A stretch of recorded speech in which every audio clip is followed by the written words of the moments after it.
Oh boy. I'm still not prepared. Oh boy.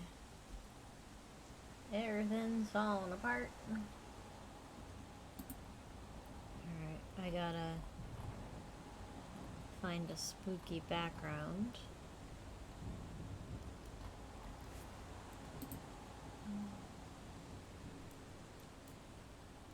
Should pick one at random. There might be a way to randomize it, but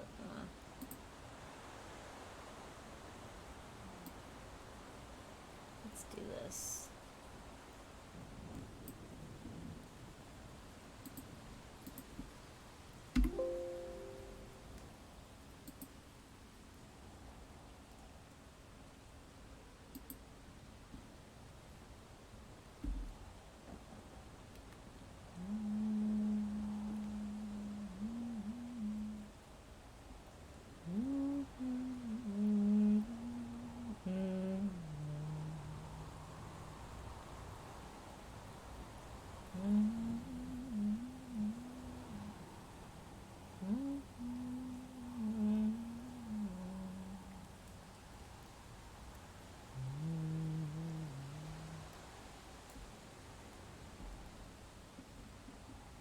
Oh, right.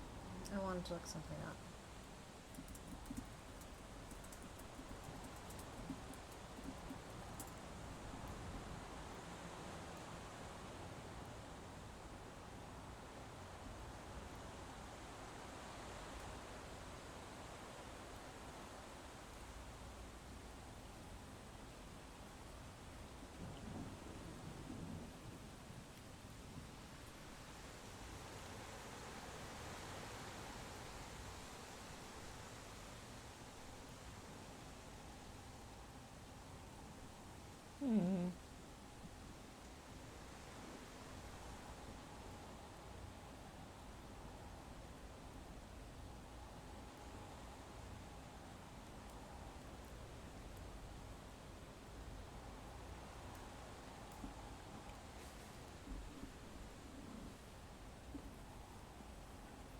Alright, we'll try this.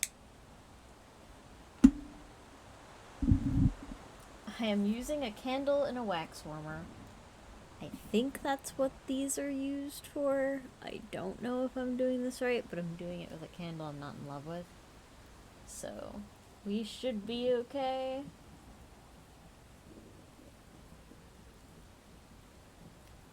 We should be alright. Actually, fuck. I shouldn't be doing this on stream. You know, I'm not the brightest bear in the coop. Nope.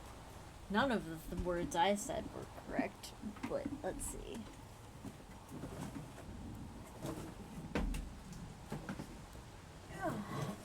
Nobody's here yet, so I still can fuck around. That one. Give it all I want. Nope, not that one. Ugh. Where is it? Nope, not you. It's in here somewhere. I know it is. I know that because I put it here. Oh, screw. I actually have to use my eyes, don't I? Probably this one. Yes. Nobody's here yet, they say is. Hi, Sassy. I wanted to try using a glass candle and a wax warmer. And I decided... Oh, this one actually aged well. Oh no, I don't know if I want to... Oh, this aged really nicely. Oh, fuck. No, I'm gonna go with my original plan. I'm gonna do this one that I don't care about as much because I don't know if it works. I was gonna use the candle warmer, the wax warmer you gave me, and see if it works on glass candles. The internet says yes, but I've only tried it with wax melts, so I don't know. It fits. If it fits, it sits. Okay. Pardon me. Dinner ran long. Yeah, it should? Sweet. Alright. So now, we have a nice crackling firewood thing going on. Beautiful. Okay, so Sassy. You're here. Do you want Poe, comma Edgar Allan, demonic possessions, Texas. I have the whole menu. We've got Victorian up in here. We've got Canada. We've got Scotland, Ireland. Lots of China. We have the first responder ones. I actually really like the first responder ones.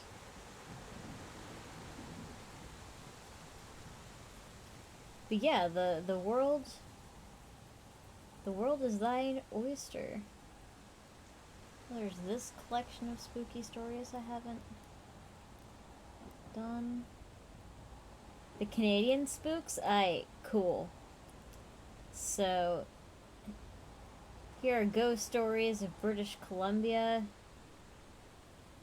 Unless I have different Canadian spooks, I don't think I do, but let me check. I think that's my one Canada. Although, I imagine it should be pretty easy to find more.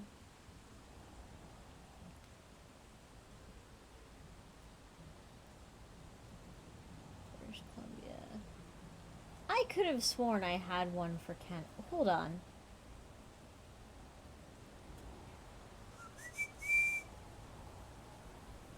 Oh, it's literally called Haunted Canada. My gods. I want to be smart when I grow up. Alright, do you want generally Canada or British Columbia? Because that is now the choice that you have. I have too many tabs. God damn it. I can't know which one all of them are. Let's see. Stories.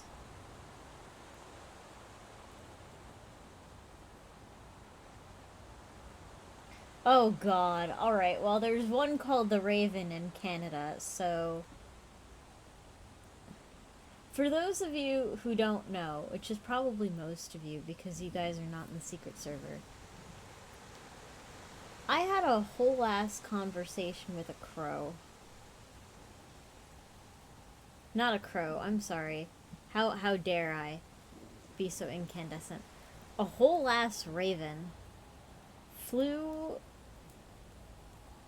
and perched itself on top of a pine tree across the street in front of my window and started going bah, bah, bah. And like here I am working, minding my own business, and I know exactly what that sound is as soon as I hear it. I throw on a sweatshirt. I almost forget to put on a coat. It's snowing outside. I like grab my shoes, run outside, and there it is. And you know, he's going bah, bah, bah.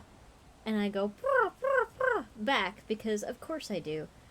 I'm a crazy bird person. And so he looks down at me and he fluffs his feathers. And then he starts going bop, bop, bop, bop.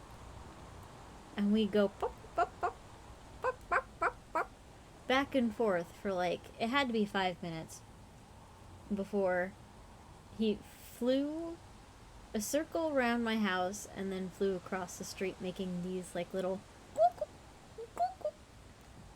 noises, and I was just like, bruh, ravens are too fucking cool. Like, God, they're so cool. I hope he sticks around. But anyway, here's a story called The Raven. Alright. Sito would never admit it to most of his friends, but he actually liked hanging out at the library. It was better than being stuck at home with a babysitter while his mom went to night school. For him, the library held happy memories of Saturday morning story hours and puppet shows when he was little. And he always felt a thrill of anticipation when new arrivals showed up on the paperback racks.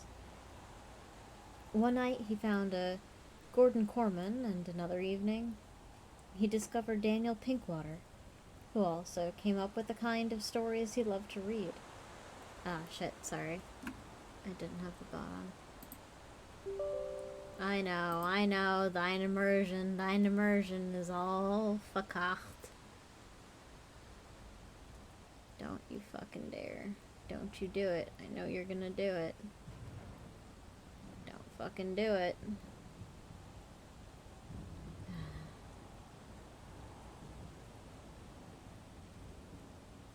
It's gonna do it.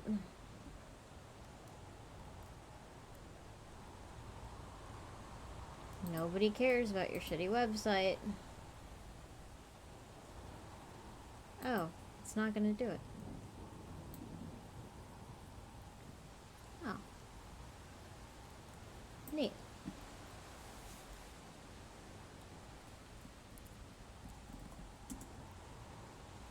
Alright, shit, it works. Okay, cool. He also discovered Daniel Pinkwater, who came up with the kind of stories he loved to read.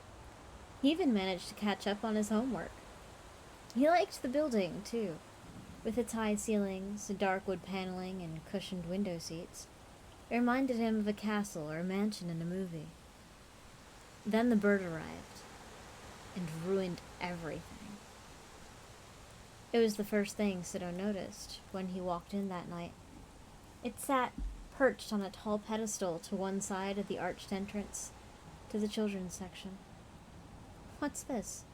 He wondered when he spotted it. A new security guard waiting to swoop down on book snatchers? When he got closer, though, he realized that the bird's swooping days had ended long ago. It was big. Ravens are big. And it looked even bigger, mounted on the branch that served as a stand. Its ruffled black feathers had lost their sheen, and its dull slate-gray toes, ending in long curved claws, looked dry and brittle. One of the stiff wing feathers was bent near the tip and poked out at an awkward angle, but the fine feathers covering the head were sleek and smooth, and the slightly parted beak seemed poised to emit a screeching cry. 'Twas the beady yellow eyes, though, that bothered Sito the most.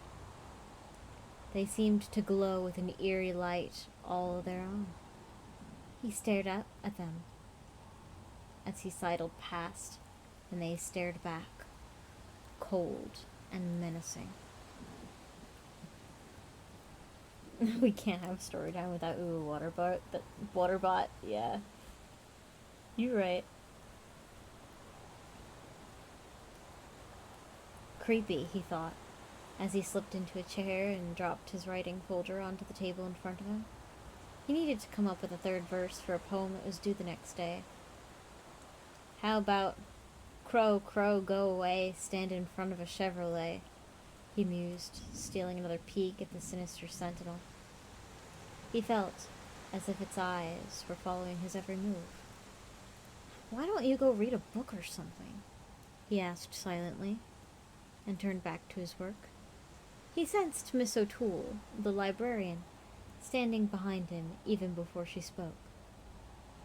So it's poetry tonight, is it? She asked. Then she smiled and pointed to the bird. I'm sure you could write a great poem with him here.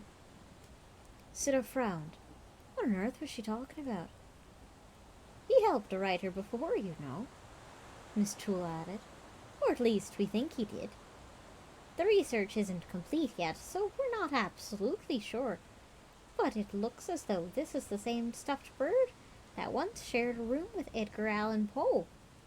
Mr. Herzig, he runs the antique store around the corner on Peckford.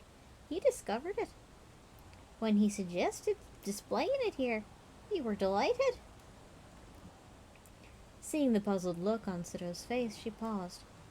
You've heard of Poe? Sito suddenly recognized the name. Oh yeah, he said. Poe. He made horror movies, right? Kind of. Like the one about the guy who accidentally buries his sister alive in a tomb in the house and she finally claws her way out. Oh god, is that the fall of the house of Usher? I think that might be... He might be referencing the fall of the house of Usher, which I could read next if you guys want me to. Then when the guy sees her standing there all bloody and everything, he goes crazy and they both fall down dead. And their mansion crashes down on top of them. He did that one, didn't he? Yeah, fall of the house of Usher. Miss O'Toole was smiling. That...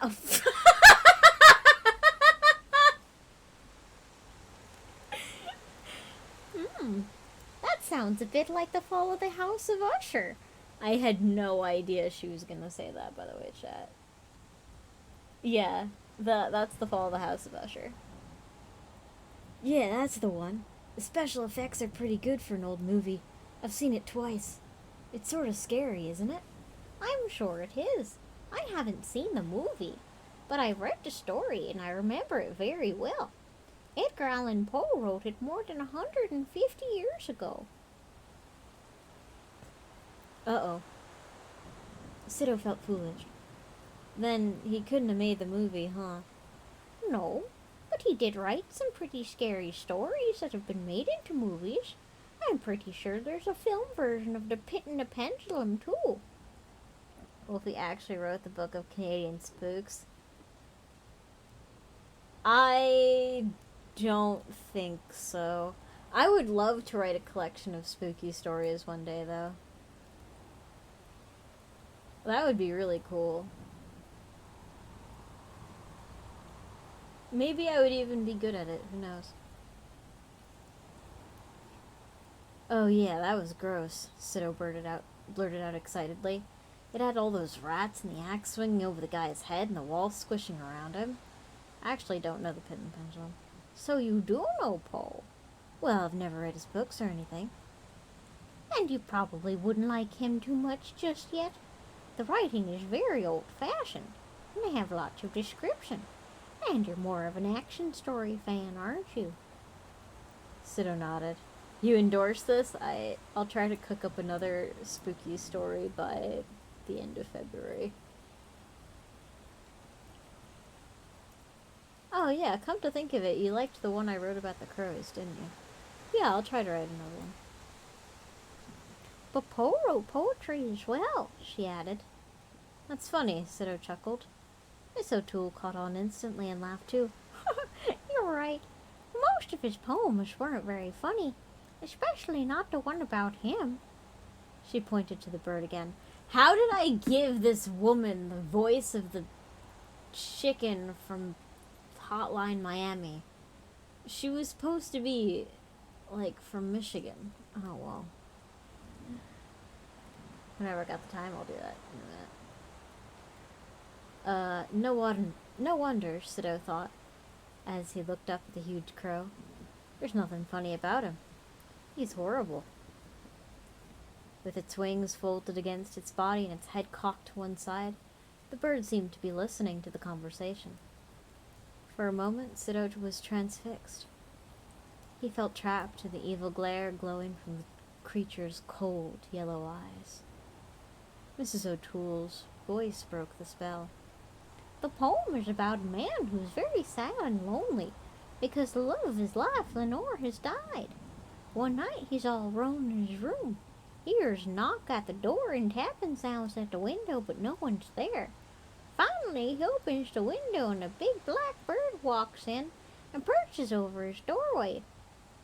At first, the man's happy for company, but then the bird starts to drive him crazy because it keeps saying one word over and over.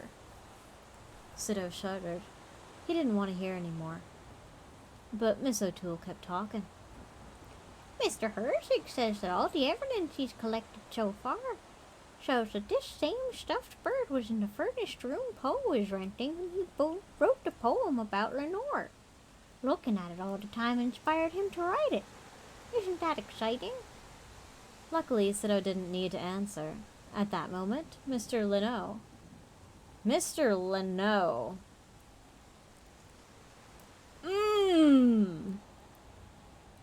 That's not a very auspicious name for a story that's quoth the Raven. Mr. Leno came over from the reference desk to ask Miss O'Toole for help. That night, the bird's menacing presence distracted Sido so much that he changed seats 3 times. No matter where he moved, it seemed to be watching him. At one point, he deliberately sat with his back to it. That just made things worse. Even when he couldn't see them, he felt the spying, prying yellow eyes boring into the back of his neck. No matter what he did, he couldn't shake off the eerie feeling that something unnatural was about the bird. Something that made his hair stand on end. When Sido arrived at the library the next Tuesday, he headed straight for the cushions across from the aquarium. As he passed the bird, he kept his head turned away, so he didn't have to look at it. He leaned back into the cushions and relaxed, watching the angelfish playing Follow the Leader through the Elodia. "Can't get me here," he whispered triumphantly. He opened his book and started reading. But he had spoken too soon. When he looked up, a black reflection was shimmering on the glass of the aquarium. The beady eyes and parted beak were unmistakable. Impossible, Sido thought. It's too far away, and the angle's all wrong. He closed his eyes, then looked again. The image of the bird was still there. He scrambled off the cushions and made for the empty window seat on the other side of the room. Miss O'Toole raised a warning eyebrow when he banged into the chair on the way.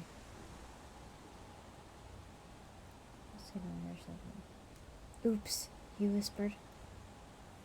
Out of the corner of his eye, he stole a quick glance at the bird, and was relieved to see that its head was turned in the opposite direction. But his relief was short-lived. Like someone who keeps bending a sprained finger, hoping to find that it has stopped hurting, Sido kept checking on the raven. The next time he looked, he realized that he could see part of its right eye. Moments later, the whole eye was visible. When he looked again, he could see both eyes. Slowly but surely, the bird had turned its head. Its stare carried an unspoken threat that made his blood run cold. He turned away quickly and blinked several times. When he looked back, the bird's wing tips were quivering and rising ever so slightly. "It's trying to fly," he told himself, "but it can't. It's dead." The piercing shriek that followed was more than Sido could handle. He clapped his hands over his ears and crouched on the window seat, waiting to feel the talons he was sure were about to sink into his neck. Instead, he felt a hand tugging at his arm and heard Miss O'Toole saying, "Don't be afraid. It's just the fire alarm. Stay calm and walk over to the door with me. Come on now, let's go." Sido struggled to his feet, feeling ridiculous. Then he smelled the smoke. He snatched up his backpack and followed the librarian and the other kids she was herding toward the front door. As he passed under the archway, he couldn't resist taking a last peek at the bird. What he saw stopped him in his tracks. It was no longer staring at him. Its eyes were shifting from side to side, its wings were quivering, and its beak was opening and closing as if trying to speak. "Miss O'Toole, look," Sido croaked, pointing at the raven. "What? Is someone else back there? Where?" "There," Sido pointed. "Oh no, Sido, there's no time to worry about the bird. Come on, let's go." As Miss Toole nudged him toward the exit, he heard it. A low, squawking sound. Again and again. All the way to the door. It echoed faintly above the din. It was the bird's voice. Of that he was certain. And it kept squawking. It sounded like one word. "Nevermore." A month later, the library reopened. The fire had been a small one, confined to the area between the main desk and the arch. And although Sito was wary of returning, he'd had his fill of Miss Fonseca, the babysitter Mom had found. So 2 days later, after the library opened its doors again, Sito was back. When he walked in, the first thing he noticed was the new carpeting. The old oak counter that had served as the front desk was gone too. It had been replaced by a sleek white one that angled off on each side to form a U shape. And over near the archway on the right, where the pedestal had stood, was a large new revolving stand bulging with paperbacks. Sito scanned the rest of the main floor. The bird was nowhere to be found. He breathed a sigh of relief and headed toward the big table. He sat down and dug out his history notebook, ready to study for a test he had the next day. But try as he might, he couldn't concentrate. He found himself looking up every now and then, as if to make sure the bird was really gone. Good riddance, he thought. But he couldn't get it out of his mind.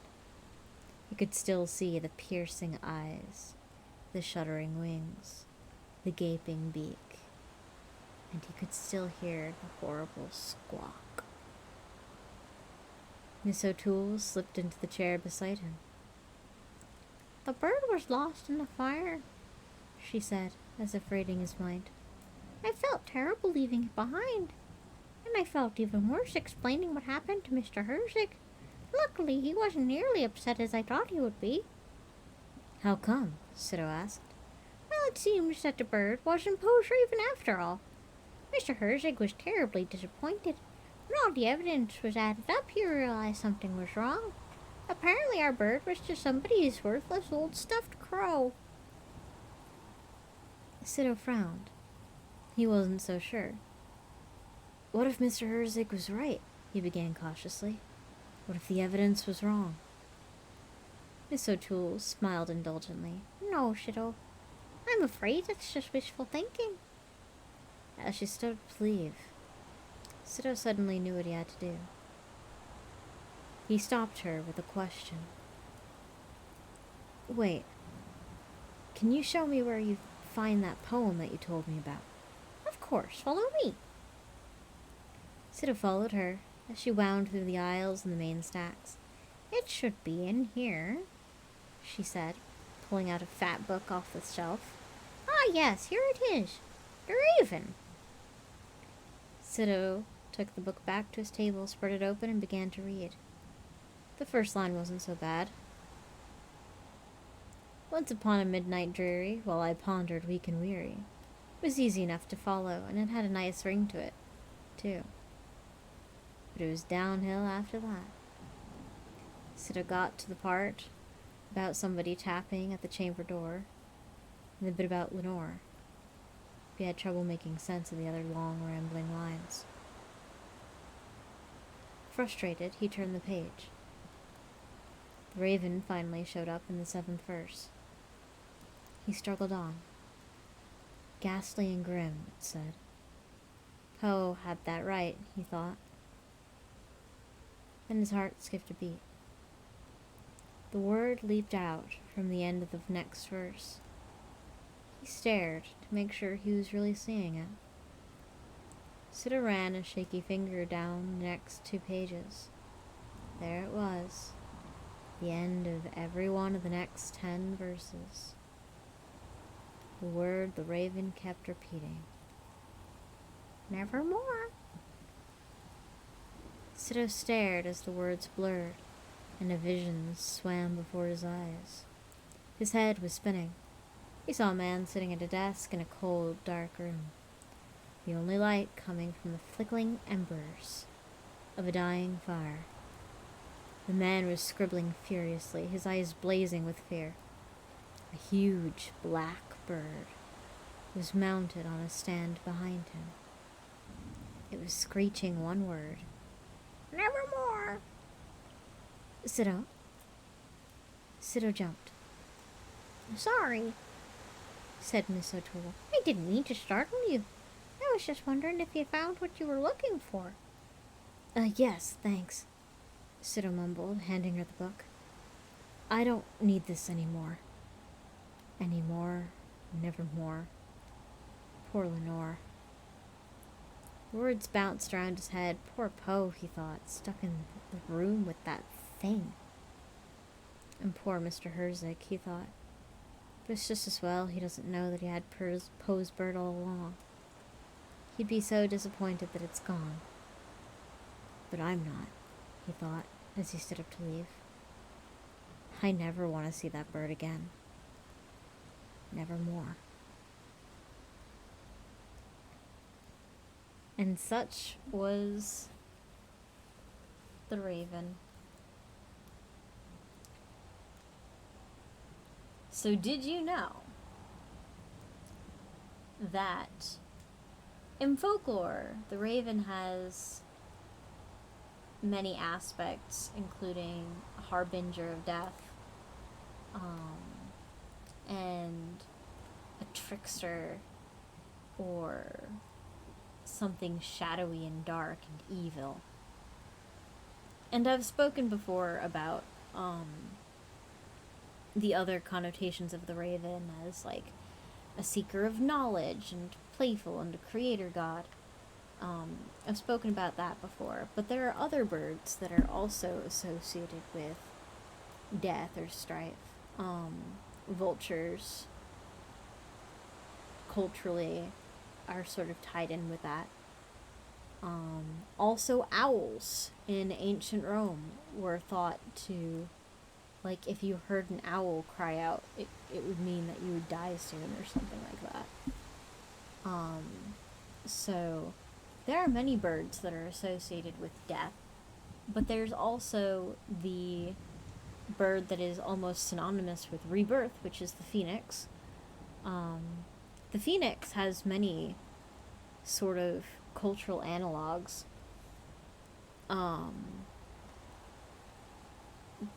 Throughout many cultures. There's the red bird in Russian mythology. There's the fenghuang, which I've spoken about, which is sort of the Chinese phoenix. I don't know a ton of lore about phoenixes, but oftentimes they're portrayed in sort of like a peacockish fashion. Very gaudy, very bright and brilliant, and associated with fire. But that's the bird factoid I have right now. I'm trying to think of something more concrete to give you. Oh, on the subject of vultures, did you know that when a vulture is scared, one of its self-defense mechanisms is to puke? And it smells very bad. And they will puke when they get nervous, and the smell is deemed so distracting that the vulture can fly away. At least this is the case with turkey vultures. I'm not sure if it's all vultures, but I know turkey vultures do this. Smell worse than skunks. If you are a creature that is an obligate scavenger, which means you have to eat dead flesh. Like, you cannot, there's nothing else on the menu. You can't kill food, you can't eat your vegetables. You have to eat carrion. That's your food, that's it. Doesn't matter what it is, just gotta be dead. If you think about how bad a corpse smells, now imagine a partially digested corpse, and how much worse that would smell.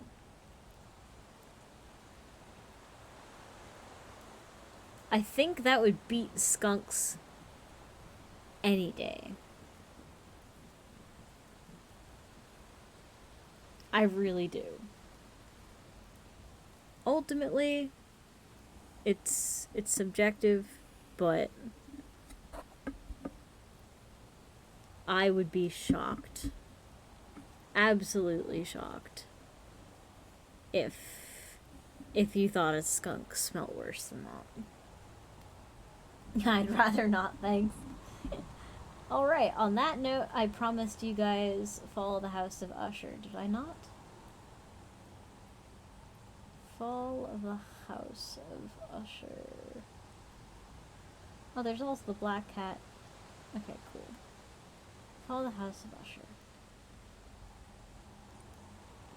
Oh boy, I gotta get into my Poe voice. For science. Oy vey. During the whole... Actually, let me hold on. I'm gonna change the background for this to something spookier.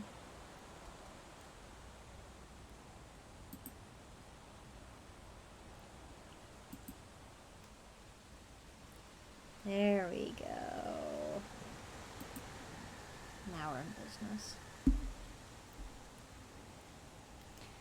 During the whole of a dark, dull, and soundless day in the autumn of the year, and the clouds hung oppressively low in the heavens, I'd been passing alone on horseback through a singularly dreary tract of country, and at length found myself, as the shades of the evening drew on, within view of the melancholy house of Usher.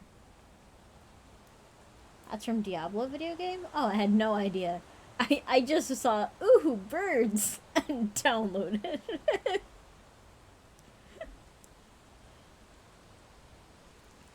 I know not how it was, but with the first glimpse of the building, a sense of insufferable gloom pervaded my spirit.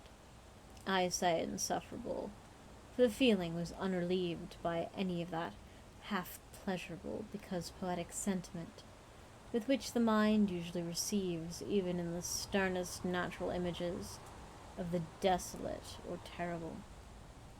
I looked upon the scene before me, upon the mere house, and the simple landscape features of the domain, upon bleak walls, upon the vacant eye-like windows, upon a few rank sedges, and upon a few white trunks of decayed trees with an utter depression of soul, which I can compare to no earthly sensation more properly than to the after-dream of the reveller upon opium, the bitter lapse into everyday life, the hideous dropping of the veil. It was an iciness, a sinking, a sickening of the heart, an unredeemed dreariness of thought, which no goading of the imagination could torture into aught of the sublime. What was it? I paused to think. What was it that so unnerved me in the contemplation of the house of Usher? It was a mystery all insoluble, nor could I grapple with the shadowy fancies that crowded upon me as I pondered.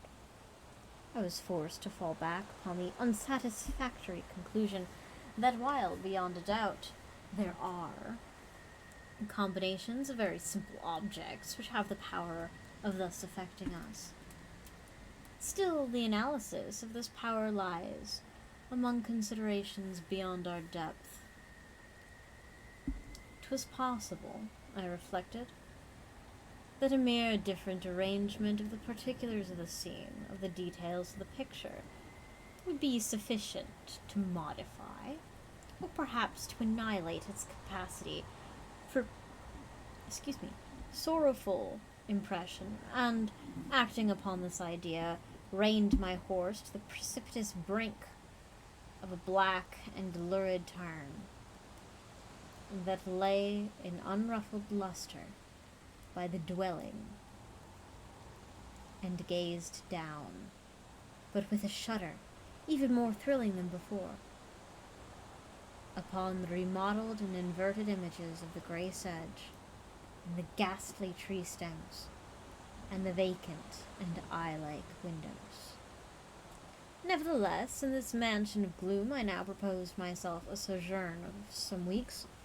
Its proprietor, Roderick Usher, had been one of my boon companions in boyhood, For many years had elapsed since our last meeting. A letter, however,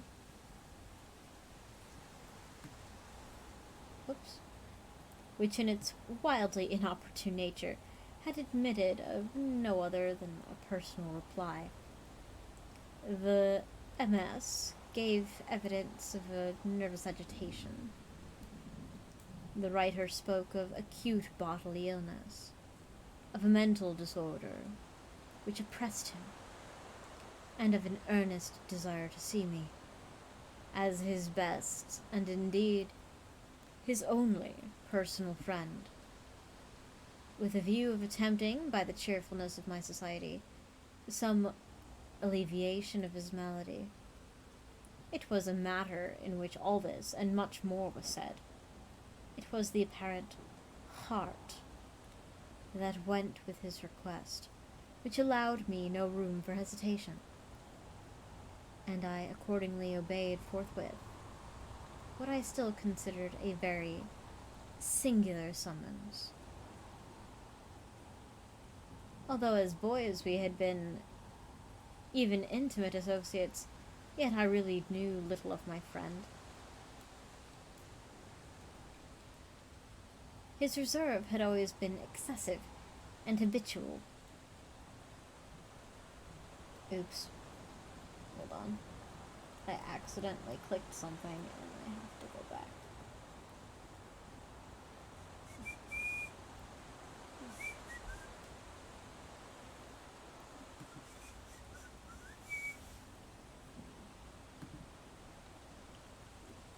Oh, what have I done?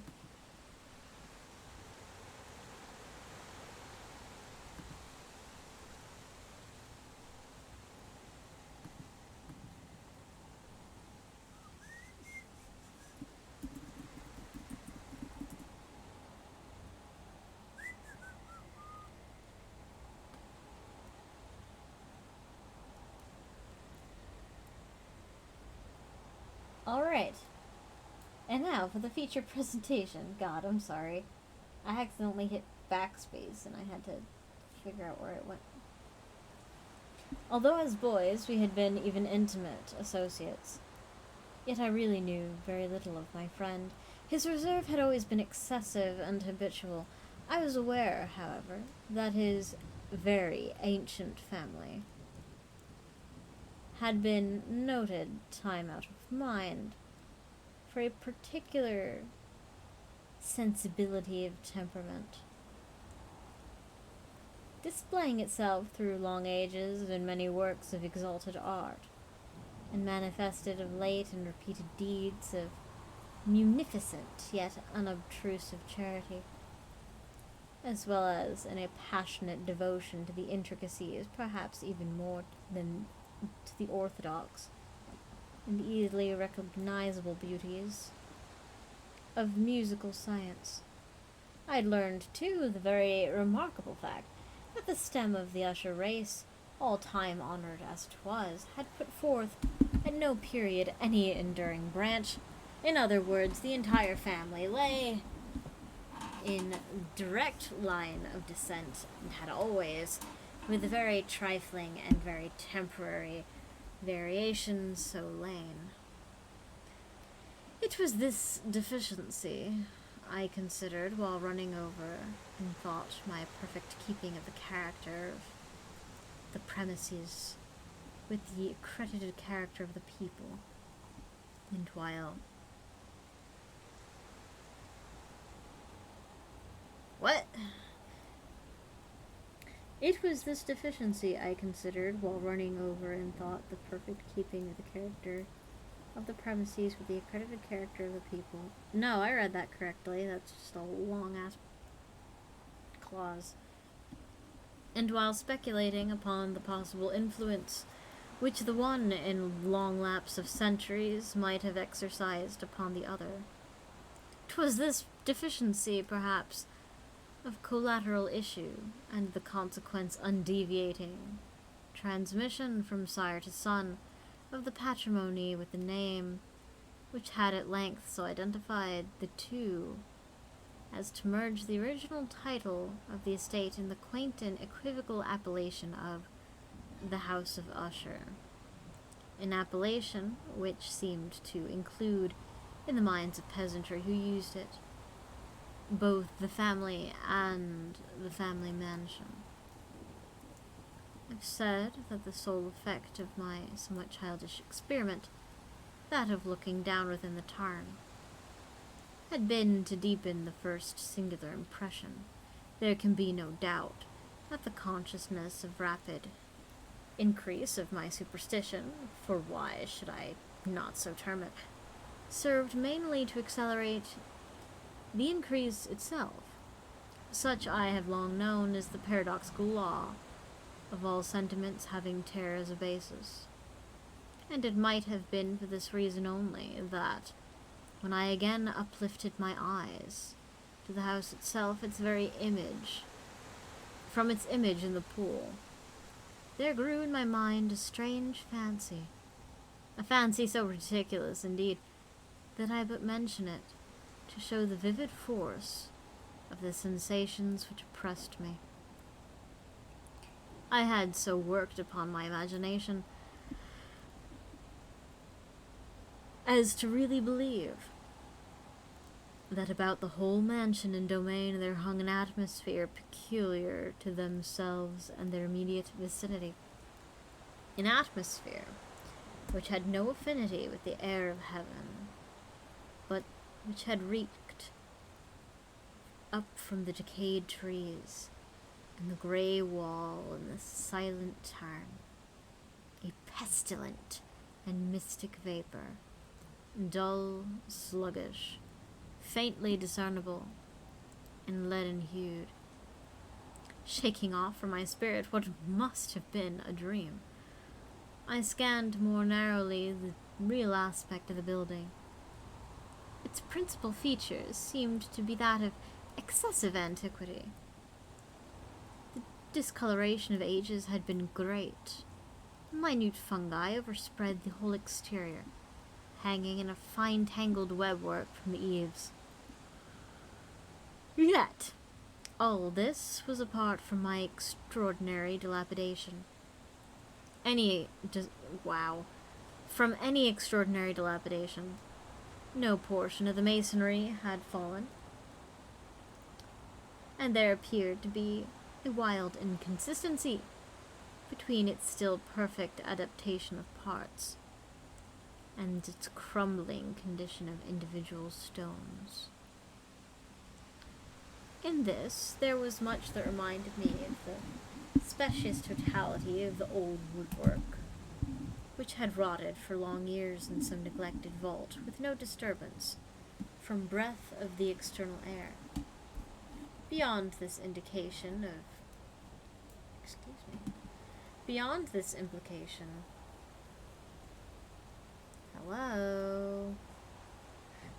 indication of excessive decay, however, the fabric gave little token of instability. Perhaps the eye of a scrutinizing observer might have discovered a barely imperceptible fissure, which, extending from the roof of the building in front, made its way down the wall in a zigzag direction until it became lost in the sullen waters of the tarn. Noticing these things, I rode over a short causeway to the house. A servant in waiting took my horse, and I entered the Gothic archway of the hall. A valet of stealthy step. Why would you put an accent mark over hall? Alright, a valet of stealthy step thence conducted me in silence through many a dark and intricate passage in my progress to the studio of the master. Much that I encountered on the way contributed, I know not how, to heighten the vague sentiments of which I have already spoken, while the objects around me, while the carvings of the ceilings, the somber tapestries of the walls, the ebon blackness of the floors, and the phantasmagoric armorial trophies which rattled as I strode, were but matters to which, or to such as which, I had been accustomed from my infancy, while I hesitated not to acknowledge how familiar was all this. I still wondered to find how unfamiliar were the fancies which ordinary images were stirring up. One of the staircases, I met the physician of the family. His countenance, I thought, wore a mingled expression of low cunning and perplexity. He accosted me with trepidation and passed on. His valet now threw open a door and ushered me in to the presence of his master. The room in which I found myself was very large and lofty. The windows were long, narrow, and pointed, and at so vast a distance from the black oaken floor as to be altogether inaccessible from within. Feeble gleams of encrimsoned light made their way through the trellised panes and served to render sufficiently distinct the more prominent objects around. The eye, however, struggled in vain to reach the remoter objects of the chamber, or the recesses of the vaulted and fretted ceiling. Dark tapestries hung on the walls. The general furniture was profuse, comfortless, antique, and tattered. Many books and musical instruments lay scattered about, but failed to give any vitality to the scene. I breathed an atmosphere of sorrow, an air of stern, deep and irredeemable gloom hung over and pervaded all. Upon my entrance, Usher rose from a sofa on which he had been lying at full length, and greeted me with a vivacious warmth, which had much in it, I at first thought, of an overdone cordiality, of the constrained effort of the ennuyé man of the world. A glance, however, at his countenance convinced me of his perfect sincerity. We sat down, and for some moments, while he spoke not, I gazed at him with a feeling half of pity and half of awe. Surely a man had never been before so terribly altered in so brief a period as had Roderick Usher. It was with difficulty that I could bring myself to admit the identity of the wan being before me with the companion of my early boyhood. Yet the character of his face had been at all times remarkable. A cadaverousness of complexion, an eye large, liquid, and luminous beyond comparison, lips somewhat thin and very pallid, but of a surpassingly beautiful curve, a nose of a delicate Hebrew model, with the breadth of nostril unusual in similar formations, a finely molded chin, speaking in its want of prominence of a want of moral energy, hair of a more than web-like softness and tenuity. These features, with an inordinate expansion above the regions of the temple, made up altogether a countenance not easily to be forgotten. And now, in the mere exaggeration of the prevailing character of those features, and of the expression that they want to convey, lay so much of charge, that I doubted to whom I spoke. The now ghastly pallor of the skin, and the now miraculous luster of the eye, above all things, startled and even awed me. The silken hair, too, had been suffered to grow all unheeded, and as in its wild gossamer texture, it floated rather than fell about his face. I could not even with effort connect its arabesque expression with any idea of simple humanity. In the manner of my friend, I was at once struck with an incoherence, an inconsistency, and I soon found this to arise from a series of feeble and futile struggles to overcome habitual trepidancy and excessive nervous agitation.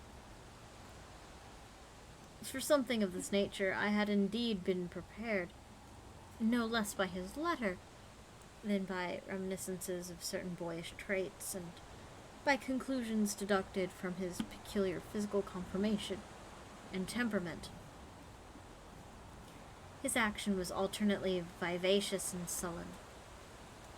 His voice varied rapidly from a tremulous indecision, when the animal spirits seemed utterly in abeyance, to that species of energetic concision, that abrupt, weighty, unhurried, and hollow-sounding enunciation, that leaden, self-balanced, and perfectly modulated guttural utterance, which may be observed in the lost drunkard, or the irreclaimable eater of opium, during the periods of his most intense excitement. It was thus that he spoke of the object of my visit, of his earnest desire to see me, and of the solace he expected me to afford him. He entered at some length into what he conceived to be the nature of his malady. It was, he said, a constitutional and a family evil, and one for which he despaired to find a remedy. A mere nervous affection, he immediately added, which would undoubtedly soon pass off.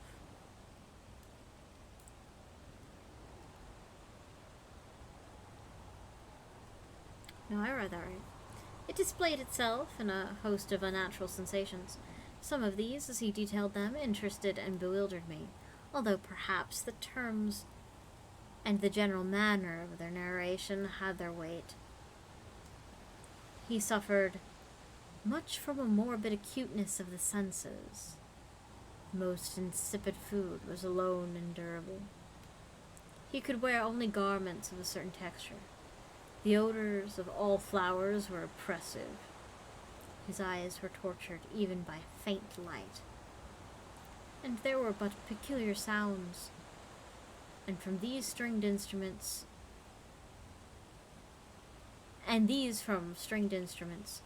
which did not inspire him with horror. To an anomalous species of terror I found him a bounden slave. "I shall perish," said he.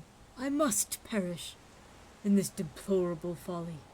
Thus, and not otherwise, shall I be lost.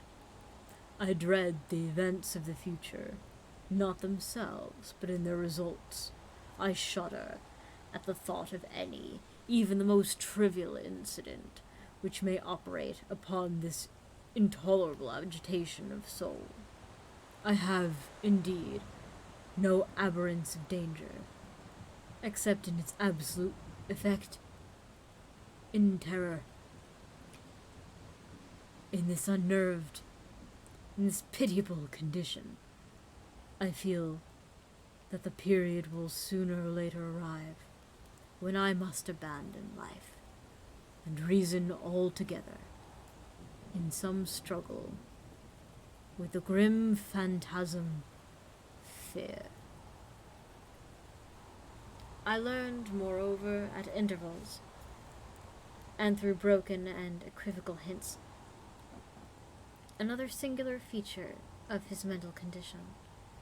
He was enchained by certain superstitious impressions in regard to the dwelling which he tenanted, and whence, for many years, he had never ventured forth in regard to an influence whose superstitious forces were conveyed in terms too shadowy here to be restated, an influence which some peculiarities in the mere form and substance of his family mansion had, by dint of long sufferance, he said, obtained over his spirit, an effect which the physique of the grey walls and turrets, and of the dim tarn into which they all looked down, had at length brought about some morale of his existence. He admitted, however, He admitted, however, although with hesitation, that much of the peculiar gloom which thus affected him could be traced to a more natural and far more palatable origin, to the severe and long-continued illness, indeed, to the evidently approaching dissolution of a tenderly beloved sister, his sole companion for long years, his last and only relative on earth. "Her decease," he said, with a bitterness which I can never forget. "Her decease would leave him, the hopeless and the frail, the last of the ancient race of Ushers." While he spoke, the Lady Madeline, for so she was called, passed through a remote portion of the apartment, and without having noticed my presence, disappeared. I regarded her with an utter astonishment, not unmingled with dread, and yet I found it impossible to account for such feelings. A sensation of stupor oppressed me as my eyes followed her retreating steps. When a door at length closed upon her, my glance sought instinctively and eagerly the countenance of the brother, but he had buried his face in his hands, and I could only perceive that a far more than ordinary wanness had overspread the emaciated fingers through which trickled many passionate tears. The disease of the Lady Madeline had long baffled the skill of her physicians. A settled apathy, a gradual wasting away of the person, and frequent, although transient affections of a partially cataleptical character were the unusual diagnosis. Hitherto she had steadily borne up against the pressure of her malady, and had not betaken herself finally to bed.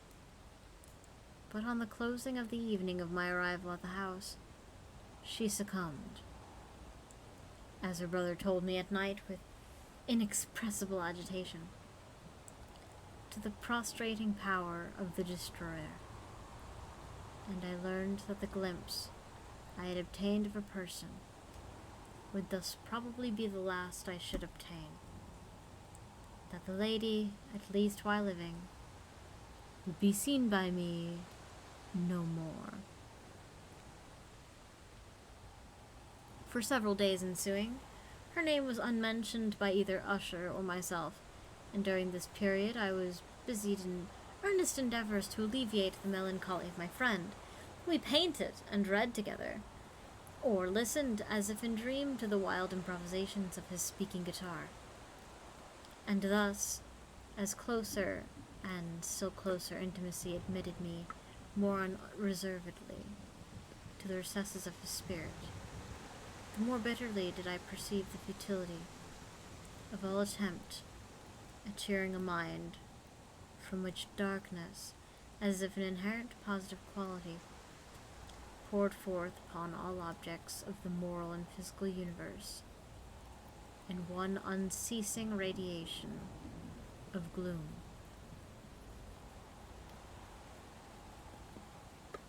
I shall ever bear about me a memory of the many solemn hours I thus spent alone with the master of the house of Usher.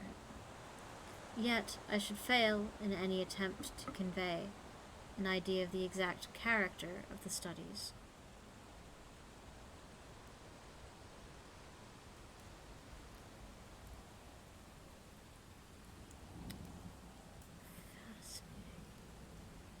Sorry. I'm understanding how the wax melter works. And I don't know why it didn't occur to me that it would melt from the bottom. And for some reason, I picked it up and suddenly find this very cool.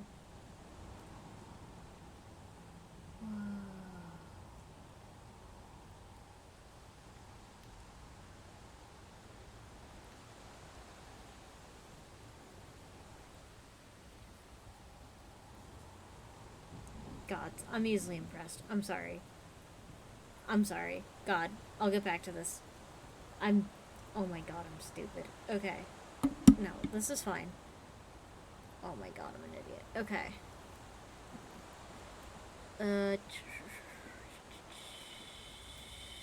Radiation of gloom. Fucking hell. I'm like, oh god, I'm like a kindergartner sometimes, where I just see shit and I'm like, ooh. Just don't mind me. Your streamer is an idiot, is what I'm trying to say. I'm still completely awed at how this wax melter is working. Anyway. I shall ever bear about me a memory of the many solemn hours I thus spent alone with the master of the house of Usher. Yet I should fail in any attempt to convey an idea of the exact character of the studies, or of the occupations in which he involved me or led me the way. An exciting and highly distempered ideality threw a sulphurous luster over all. His long, improvised dirges will ring forever in my ears. Among other things, I hold...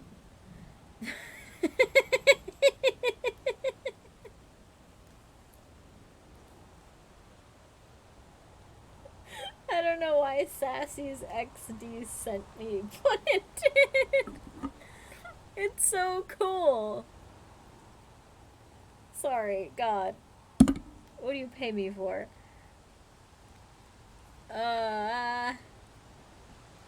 Long improvised dirges will ring forever in my ears. Among all things, I hold painfully in mind a singular perversion and amplification of the wild air of the last waltz of von Weber.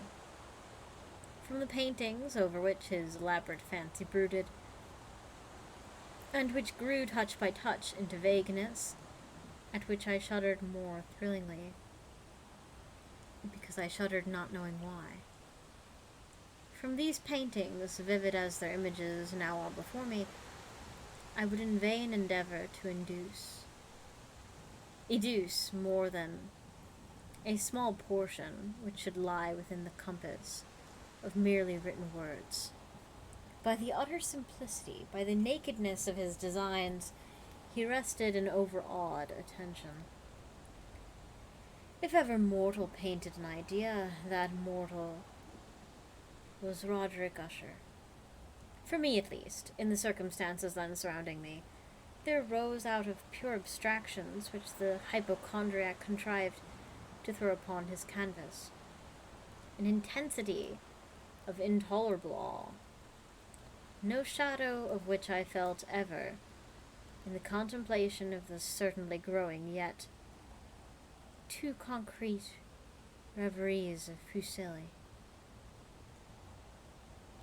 One of the Jesus.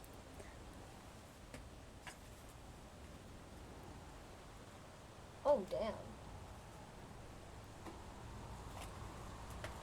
Sorry, I looked outside and noticed the snow.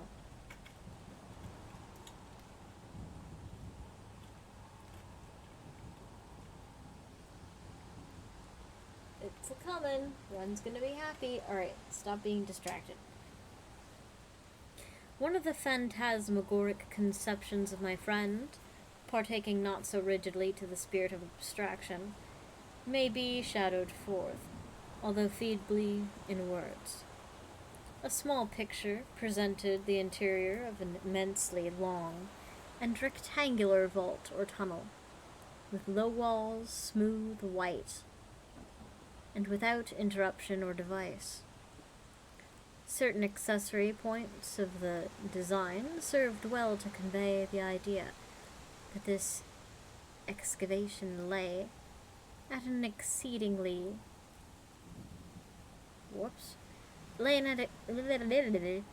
excavation lay at an exceeding depth below the surface of the earth. No outlet was observed in any portion of its vast extent, and no torch or other artificial source of light was discernible, yet a flood of intense rays rolled throughout, and bathed the whole in a ghastly and inappropriate splendor. I have just spoken of that morbid condition of the auditory nerve which rendered all music intolerable to the sufferer. With the exception of certain effects of stringed instruments, it was, perhaps, the narrow limits to which he thus confined himself upon the guitar that gave birth in great measure to the fantastic character of his performances. But the fervid facility of his impromptus could not be so accounted for. They must have been, as it were, in the notes, as well as in the words of his wild fantasias, for he had not unfrequently accompanied himself with the rhymed and verbal improvisations. The results of that intense mental collectedness and concentration to which I have previously alluded, as observable only in particular moments of the highest artificial excitement. The words of one of these rhapsodies I have easily remembered.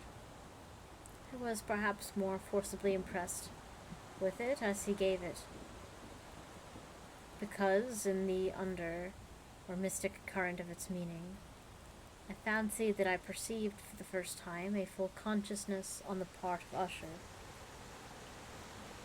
of the tottering of his lofty reason upon her throne. The verses, which were entitled The Haunted Palace, ran very nearly, if not accurately, thus. In the greenest of our valleys, by good angels tenanted, once a fair and stately palace, radiant palace, reared its head. In the monarch thought's dominion it stood there. Never seraph spread a pinion over fabric half so fair. Banners yellow, glorious golden, on its roof did float and flow. This, all this, was in the golden time long ago. And every gentle air that dallied in that sweet day, along the ramparts, plumed and pallid, a winged odor went away. Wanders in that happy valley, through two luminous windows saw spirits moving musically to a lute's well-tuned law. Round about a throne were sitting Jesus Christ. Porphyrogene. Porphyrogeny? I think Porphyrogene. In his glory well befitting, the ruler of the realm was seen. And all with pearl and ruby glowing was the fair palace door, through which came flowing, flowing, flowing, and sparkling evermore. Won't or even evermore. No, a troop of echoes whose sweet duty was but to sing, in voices of surpassing beauty, the wit and wisdom of their king. But evil things in robes of sorrow assailed the monarch's high estate. Ah, let us mourn, for never morrow shall dawn upon him desolate. And round about his home the glory that blushed and bloomed is but a dim remembered story of the old time entombed. And the travelers now within the valley, though red-litten windows see vast forms that move fantastically to discordant melody, while like rapid ghastly river through the pale door, a hideous throng rush out forever, and laugh but smile no more.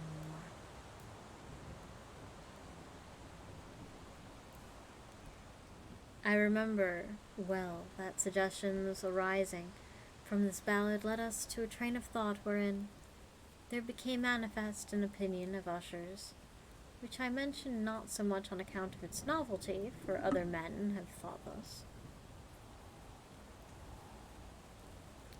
as on account of the pertinacity of which he maintained it. This opinion, in its general form, was the idea of sentience of all vegetable things. But in his disordered fancy, the idea had assumed a more daring character, and trespassed under certain conditions upon the kingdom of inorganization. I lack words to express the full extent or earnest abandon of his persuasion.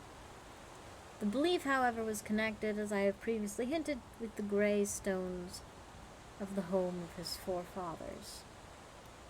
The conditions of the sentence had been here, he imagined, fulfilled in the method of collocation of these many stones, in the order of their arrangement, as well as in that of many fungi which overspread them, and of the decayed trees which stood around, above all, in the long undisturbed endurance of this arrangement, and in its reduplication in the still waters of the tarn. Its evidence, the evidence of sentience, was to be seen, he said, and I here started as he spoke, in the gradual yet certain condensation of atmosphere of their own about the waters and the walls. The result was discoverable, he added, in that silent yet inopportune and terrible influence, which for centuries had molded the destinies of his family, and which made him what I now saw him, what he was. Such opinions need no comment, and I will make none. Our books, the books for which for years had formed no small portion of the mental existence of the invalid, were, as we might be supposed, in strict keeping with this character of the phantasm. We pored together over such works as the Vervet and Chartreuse of Gresset, the Belphegor of Machiavelli, the Heaven of Hell of Swedenborg, the Subterranean Voyage of Nicholas Klim of Holberg, the Chiromancy of Robert Flood, of Jean d'Agenais, and of de la Chambre, the Journey into the Blue Distance of Tieck, and the City of the Sun of Campanella. One favorite volume was a small octavo edition of the Directorium Inquisitorium by the Dominican Emeric de Girone, and there were passages in Pomponius Mela about the old African satyrs and the Egyptians, over which Usher would sit dreaming for hours. His chief delight, however, was found in the perusal of an exceedingly rare and curious book in Quarto Gothic, a manual of a forgotten church, the Vigile Mortuorum Secundum Coram Ecclesiae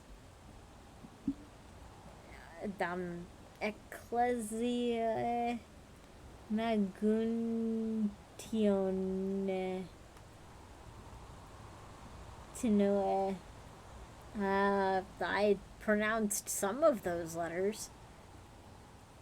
I could not help thinking of the wild ritual of this work, and its probable influence upon the hypochondriac, when one evening, having informed me abruptly that Lady Madeline was no more, he stated his intention of preserving her corpse for a fortnight, previously to its final interment,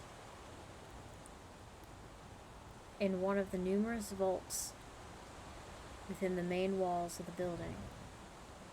Yes, words. That's pretty much what my brain went when it saw all that Latin. I was just like, yeah, those are letters that make words. And one of the numerous vaults within the Waltz building. The worldly reason, however, assigned for this singular proceeding was one which I did not feel at liberty to dispute. The brother had been led to his resolution, so he told me, by consideration of the unusual character of the malady of the deceased. Of certain obtrusive and eager inquiries on the part of her medical men, and of remote and exposed situation of the burial ground of the family. I will not deny, when I called to mind the sinister countenance of the person whom I had met at the staircase on the day of my arrival at the house, I had no desire to oppose what I regarded as, at best, a harmless, and by no means an unnatural precaution. At the request of Usher, I personally aided him in the arrangements of the temporary entombment. The body having been encoffined, we two alone bore it to rest. The vault in which we placed it, and which had been so long unopened that our torches, half smothered in its oppressive atmosphere, gave us little opportunity for investigation, was small, damp, and entirely without means of admission for light. Lying at great depth, immediately beneath that portion of the building, which was my own sleeping apartment. Oh God, right under where you were sleeping? I forgot that bit.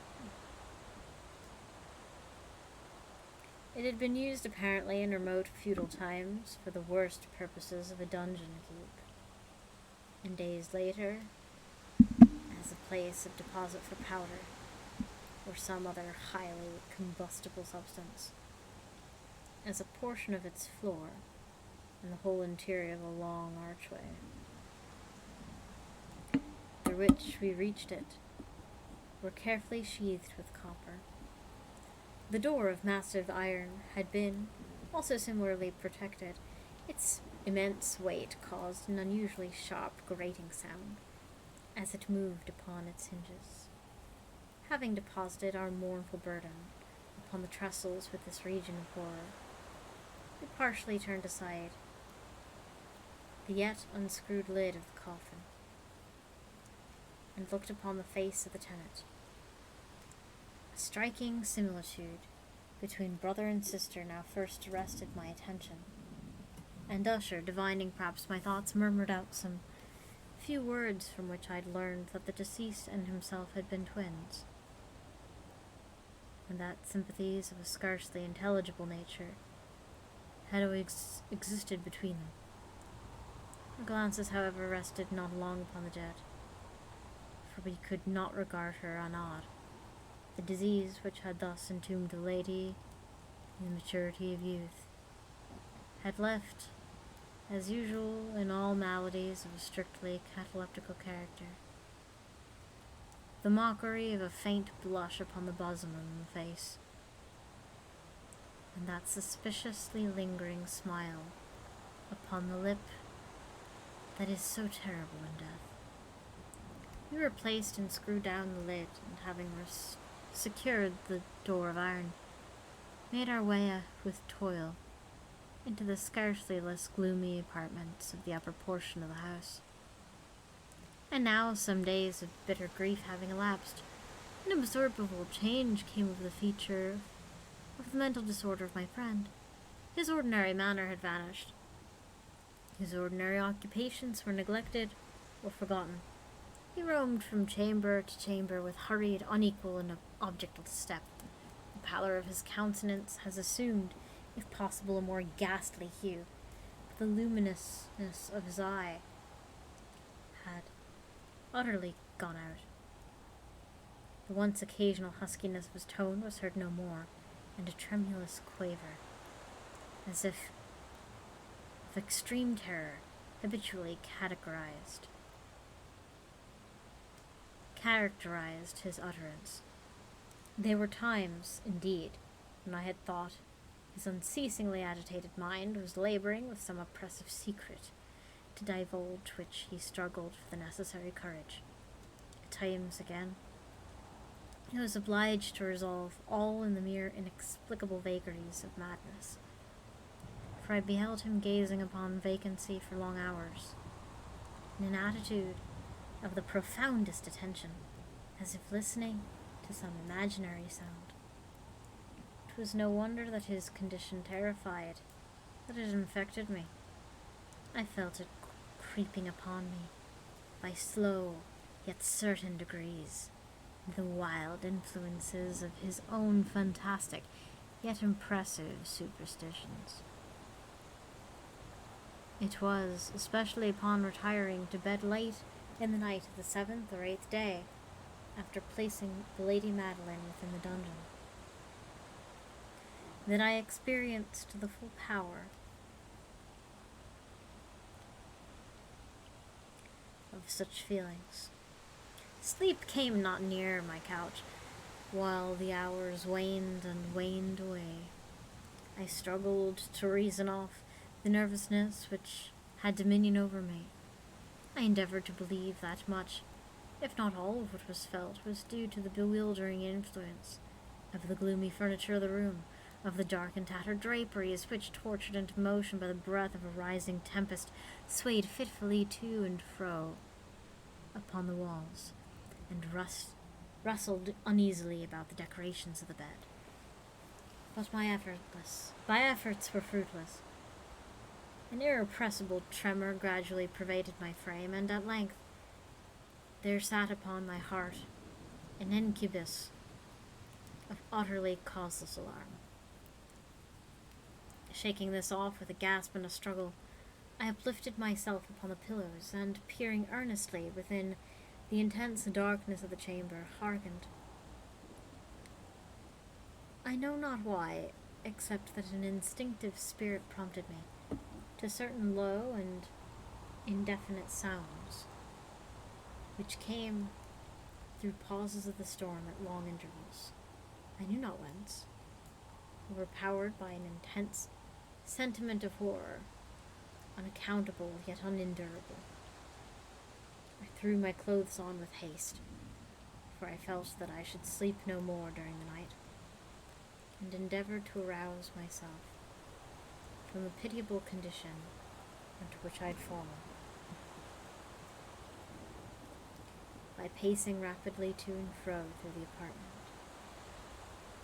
I had taken but a few turns in this manner, when a light step on the adjoining staircase arrested my attention. I presently recognized it as that of Usher.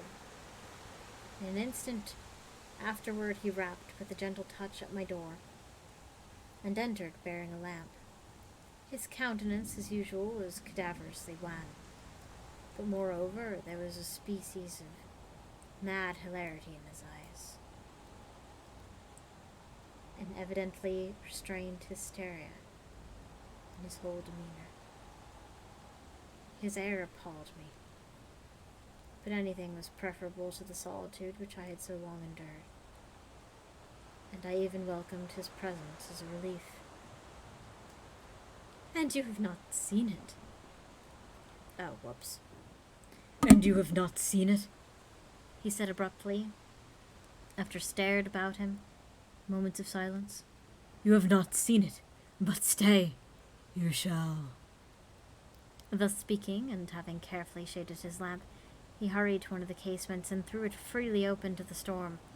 The impetuous fury of the entering gust nearly lifted us from our feet. It was indeed a tempestuous yet sternly beautiful night, and one wildly singular in its terror and its beauty. A whirlwind had apparently collected its force in our vicinity, and there were frequent and violent alterations in which the direction of the wind and exceeding density of the clouds, which hung so low as to press upon the turrets of the house, did not prevent our perceiving the lifelike velocity with which they flew, careening from all points against each other, without passing away into the distance. I say that even their exceeding density did not prevent our perceiving this. Yet, we had no glimpse of the moon or stars, nor was there any flashing forth of the lightning. But under surfaces of the huge masses of agitated vapor, as well as all the terrestrial objects immediately around us, were glowing in the unnatural light of a faintly luminous and distinctly visible gaseous exhalation, which hung about the enshrouded mansion. "You must not, you shall not behold this," said I, shuddering to Usher as I led him, with a gentle violence, from the window to a seat. These appearances which bewilder you are merely electrical phenomena, not uncommon. Or it may be that they have their ghastly origin in the rank miasma of the tarn. Let us close this casement. The air is chilling and dangerous to your frame. Here is one of your favorite romances. I will read, and you shall listen, and so we will pass away this terrible night together. The antique volume which I had taken up was The Mad Tryst of Sir Lancelot Canning, but I had called it a favour of Usher's more in sad jests than in earnest. For in truth there is little in its uncouth and unimaginative prolixity which could have had the interest for the lofty and spiritual ideality of my friend. It was, however, the only book immediately at hand, and I indulged a vague hope that the excitement which now agitated the hypochondriac might find relief. The history of mental disorder is full of similar anomalies. Even the extremeness of the folly which I should read, could I have judged indeed by the wild, overstrained air of vivacity with which he hearkened, or apparently hearkened, to the words of the tale, I might as well congratulated myself upon the success of my design. I had arrived at that well-known portion of the story where Ethelred, the hero of the tryst, having sought in vain for peaceable admission into the dwelling of the hermit, proceeds to make good an entrance by force. Here it will be remembered the words of the narrative run thus. And Ethelred, who by nature of a doughty heart, who was now mighty withal, on account of the powerfulness of the wine which he had so drunken, waited no longer to hold parley with the hermit, who, in sooth, was of an obstinate and maliceful turn, but feeling the rain upon his shoulders, and fearing the rising of the tempest, uplifted his mace outright, and with blows made quickly room in the plankings of the door for his gauntleted hand, and now pulling wherewith sturdily, he so cracked and ripped and tore all asunder, and that the noise of the dry and hollow-sounding wood alarumed and reverberated through the forest. At the termination of the sentence I started and for a moment paused, for it appeared to me, although I at once concluded that my excited fancy had deceived me, it appeared to me that from some very remote portion of the mansion there came, indistinctly to my ears, what might have been, in its exact similarity of character, the echo, but a stifled and dull one certainly, of the very cracking and ripping sound which Sir Lancelot had so particularly described. It was, beyond doubt, the coincidence alone which had arrested my attention, for amid the rattling of the sashes and the casements, and the ordinary commingled noises with the still increasing storm, the sound in itself had nothing, surely, which should have interested or disturbed me. I continued the story. But the good champion Ethelred, now entering within the door, was sore enraged and amazed to perceive no signal of the maliceful hermit, but, in the stead thereof, a dragon of a scaly and prodigious demeanour, and of a fiery tongue, which sate in guard before a palace of gold, with a floor of silver, and upon the wall there hung a shield of shining brass, with this legend enwritten, Who entereth herein a conqueror hath been, Who slayeth the dragon, the shield he shall win. And Ethelred uplifted his mace and struck upon the head of the dragon, which fell before him, and gave up his pesty breath, with a shriek so horrid and harsh, and withal so piercing, that Ethelred had fain to close his ears with his hands against the dreadful noise of it, the like whereof he was never before heard. Here again I paused abruptly, and now with a feeling of wild amazement, for there could be no doubt whatever that in this instance I actually did hear, although from what direction it proceeded I found it impossible to say. A low and apparently distant, but harsh, protracted, and most unusual screaming or grating sound, the exact counterpart of what my fancy had already conjured up for the dragon's unnatural shriek, as described by the romancer. Oppressed as I certainly was upon the occurrence of this second and most wondrous coincidence, by 1,000 conflicting sensations, in which wonder and extreme terror were predominant, I still retained sufficient presence of mind to avoid exciting by any observation the sensitive nervousness of my companion. I was by no means certain that he had noticed the sounds in question, although assuredly a strange alteration had in the last few minutes taken place in his demeanour. From a position fronting my own he had gradually brought round his chair, so as to sit with his face to the door of the chamber, and thus I could but partially perceive his features, and although I saw that his lips trembled as if they were murmuring inaudibly, his head had dropped upon his breast, yet I knew he was not asleep, from the wide and rigid opening of the eye, as I caught a glimpse of it in profile. The motion of his body, too, is at variance with this idea, for he rocked from side to side, with a gentle yet constant uniform sway. Having rapidly taken notice of all this, I resumed the narrative of Sir Launcelot, which thus proceeded. And now the champion, having escaped from the terrible fury of the dragon, bethinking himself of the brazen shield, and of the breaking up the enchantment which was upon it, removed the carcass from out of the way before him, and approached valorously over the silver pavement of the castle, to where the shield was upon the wall, which in sooth tarried not for his full coming, but fell down upon his feet, upon the silver floor, with a mighty great and terrible ringing sound.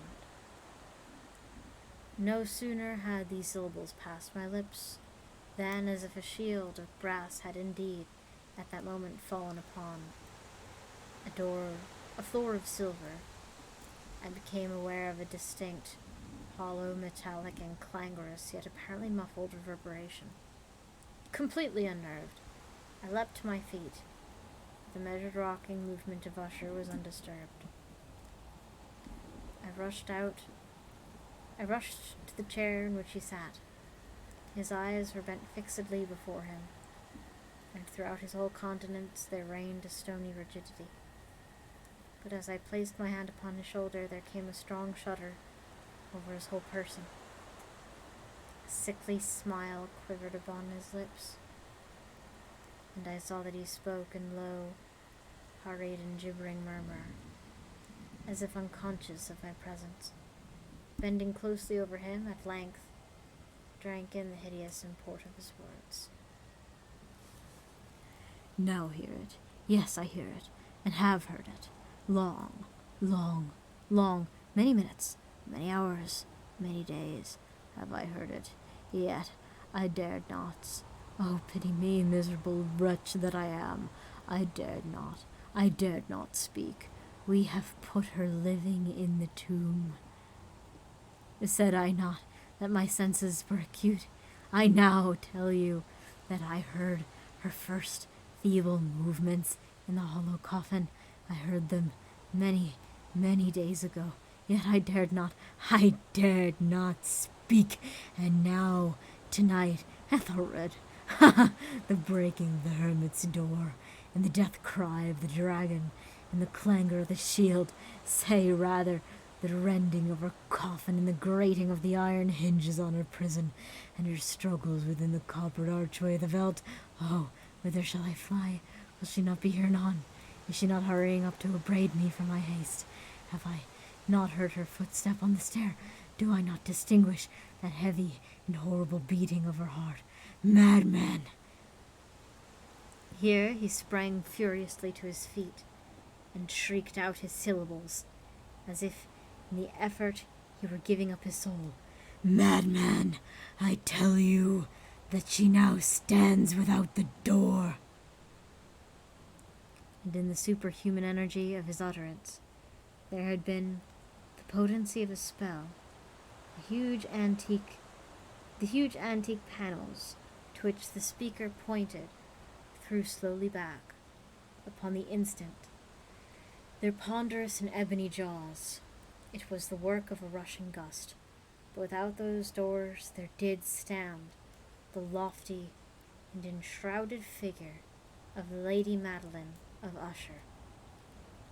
There was blood upon her white robes, and the evidence of some bitter struggle upon every portion of her emaciated frame.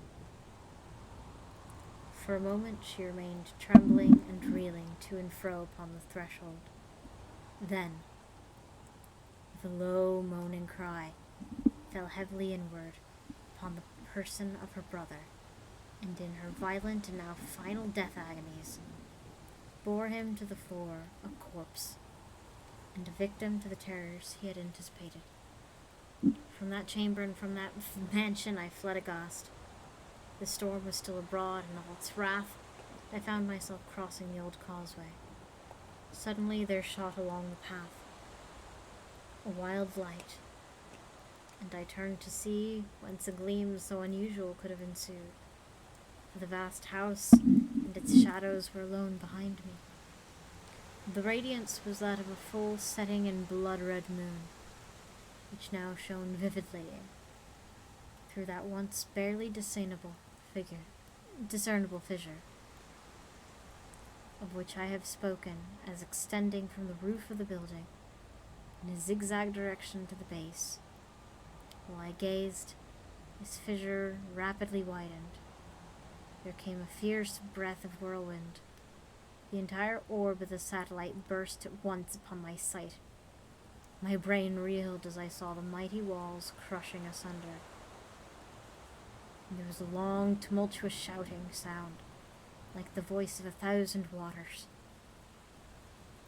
And the deep and dank tarn at my feet closed sullenly and silently over the fragments of the house of Usher. Oh God, I got lightheaded reading that last line of his. The one where he was really crazy. Oof.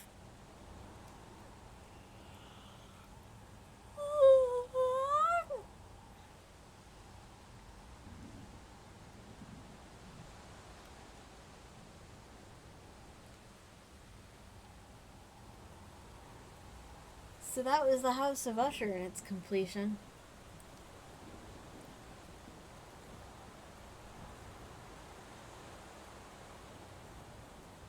Alright, Sassy, pick another. What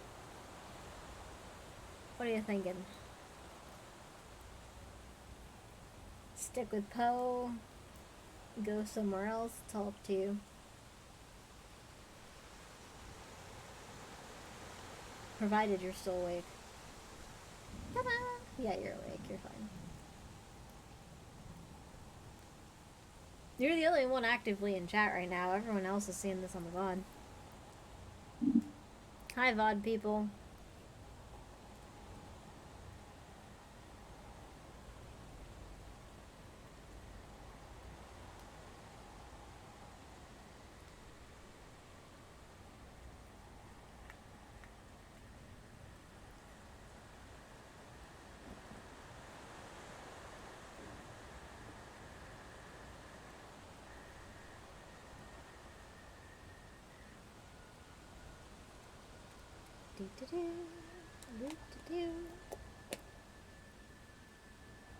There's one I said I really enjoyed. Oh, the first responder ones. Those are short and sweet. I might read a couple of those if you want.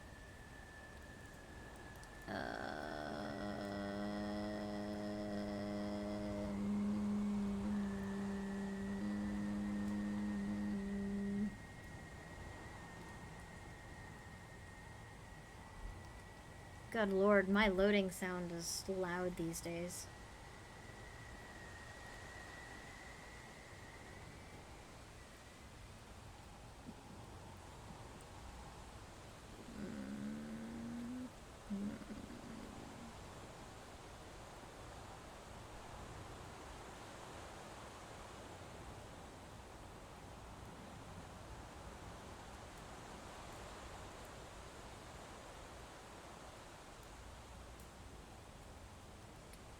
This one may hit close to home.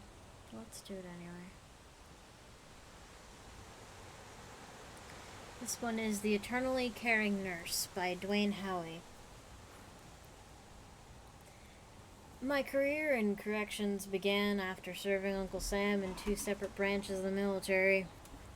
Years of military service plus a career in the hard, gray, and unforgiving environment of a prison system tends to make a person see things realistically and discard any nonsense. That's why what I'm about to tell you blew my mind. The facility in question was constructed on the East Coast in the late 1800s and then opened in 1900 as a tuberculosis hospital. In the early 1980s, it was remodeled into a prison with housing for minimum and medium security inmates as well as a medical wing to tend to injuries and variety of illnesses. I have many fond and not so fond memories of those convicts.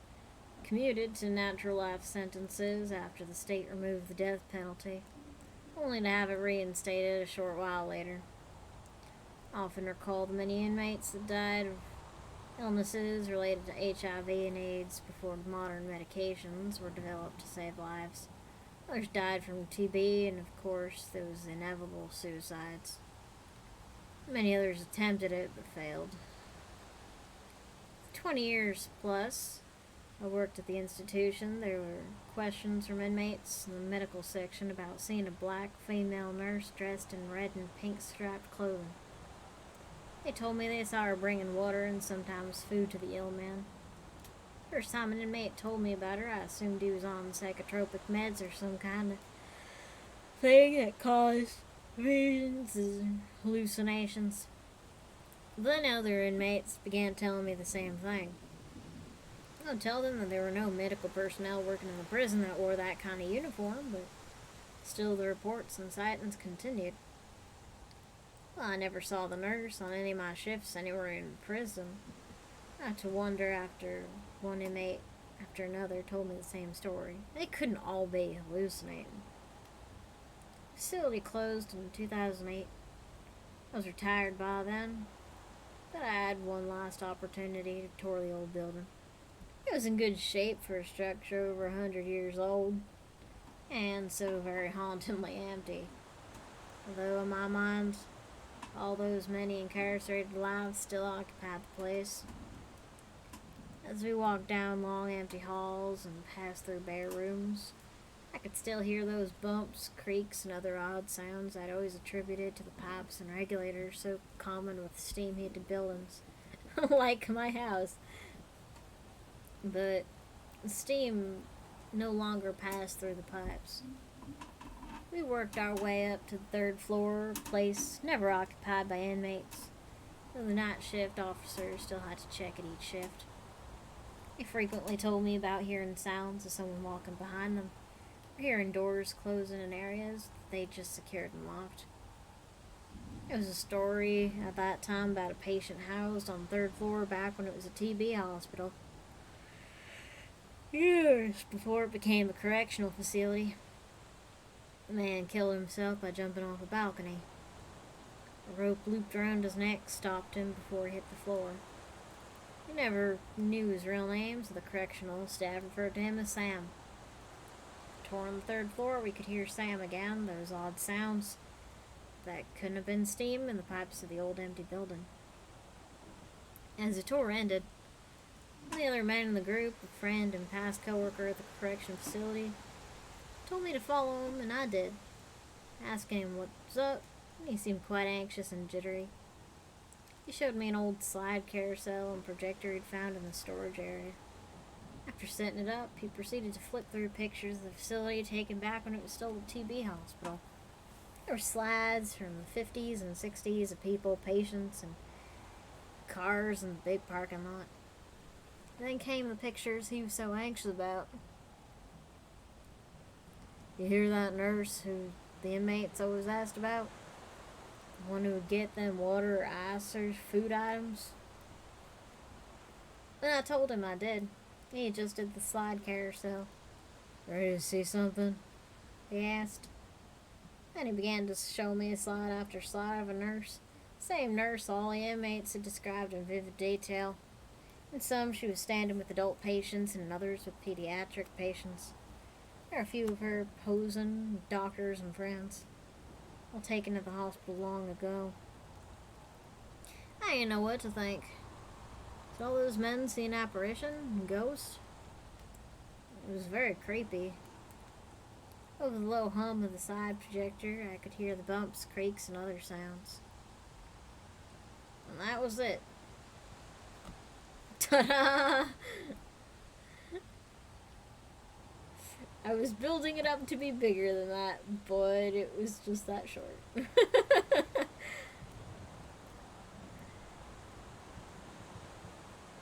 Wow, I made that cool story the most anticlimactic shit ever. This is like, yep, there was the nurse. The end. That's on me, that's my bad.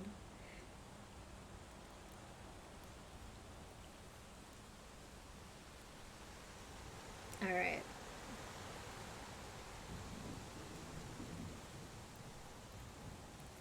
I'll take a nice nurse any day. Wink. Here we go.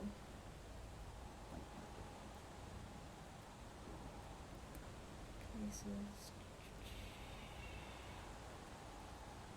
Let's do...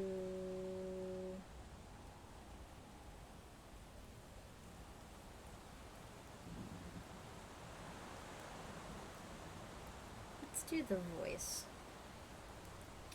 by Greg Cade. Wow, what a fucking... Boy. It takes a real person with some, the Yiddish word is chutzpah, to start off a narrative with a quote from yourself.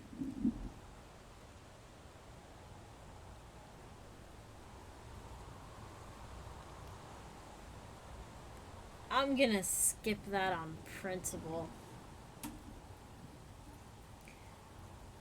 Whatever. I've been working for the Raleigh Country Sheriff's Department. Why are they all fucking Southern? I don't know, but it's an easy voice to do. I've been working for the Raleigh? Oh, fuck. I don't know. It's that...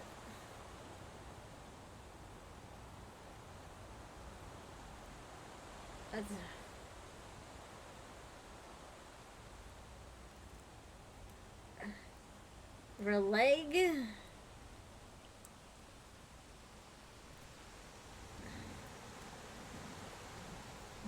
How do you pronounce this? My Wolfie.exe has stopped responding. How do you pronounce it? How do you pronounce? Is it just rally? God damn it. This is my language. This is a place from my country. And I still don't know how the fuck to pronounce it.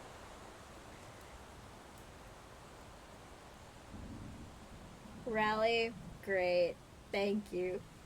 I've been working for the Raleigh County Sheriff's Department in West Virginia since 2002. On the night of the shooting in 2006, I was technically off duty and working a security job at a construction site. Deputy Hajash, the newest member of the department, stopped by for a short visit. A moment later, he got a radio call and a man standing in the middle of the street firing a gun at his own house. I could see the concern on the deputy's face. He was quite young and there was no available backup. So I logged on duty with dispatch, told Hajash to lead the way, and I would gather additional information as I followed in my own vehicle. Dispatch told me there were 2 young girls in the home with their mother, and it was their father who was shooting at the house with a handgun. When we got close to the scene, I told the young officer to pull over and we would approach on foot. "Are you taking anything?" Hajash asked, which is cop speak for, "Are you taking a long gun?" "No," I said, and began to head out. But I had taken more than 10 steps, no more than 10 steps, when a booming voice spoke to me. "Take your shotgun." It sent chills to my very core. I don't know if God had allowed my deceased father to tell me this, or if it came from God himself, but I know for sure that's the loud and clear warning. The command came only to me. So I returned to my car and retrieved my Remington 870 shotgun with tack light. My AR-15 was out for service. By the way, this is America, in case that didn't make it clear. As we neared the house, we didn't hear gunfire, but rather loud music, which dispatch confirmed was coming from the suspect's pickup. The house was located toward the back of the property, with a large yard on one side.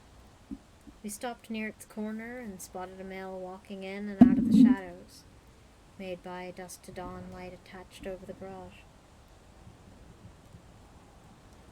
I instructed Hajash that we would proceed down the fence, go to the gate, and I'd split right and he would go left.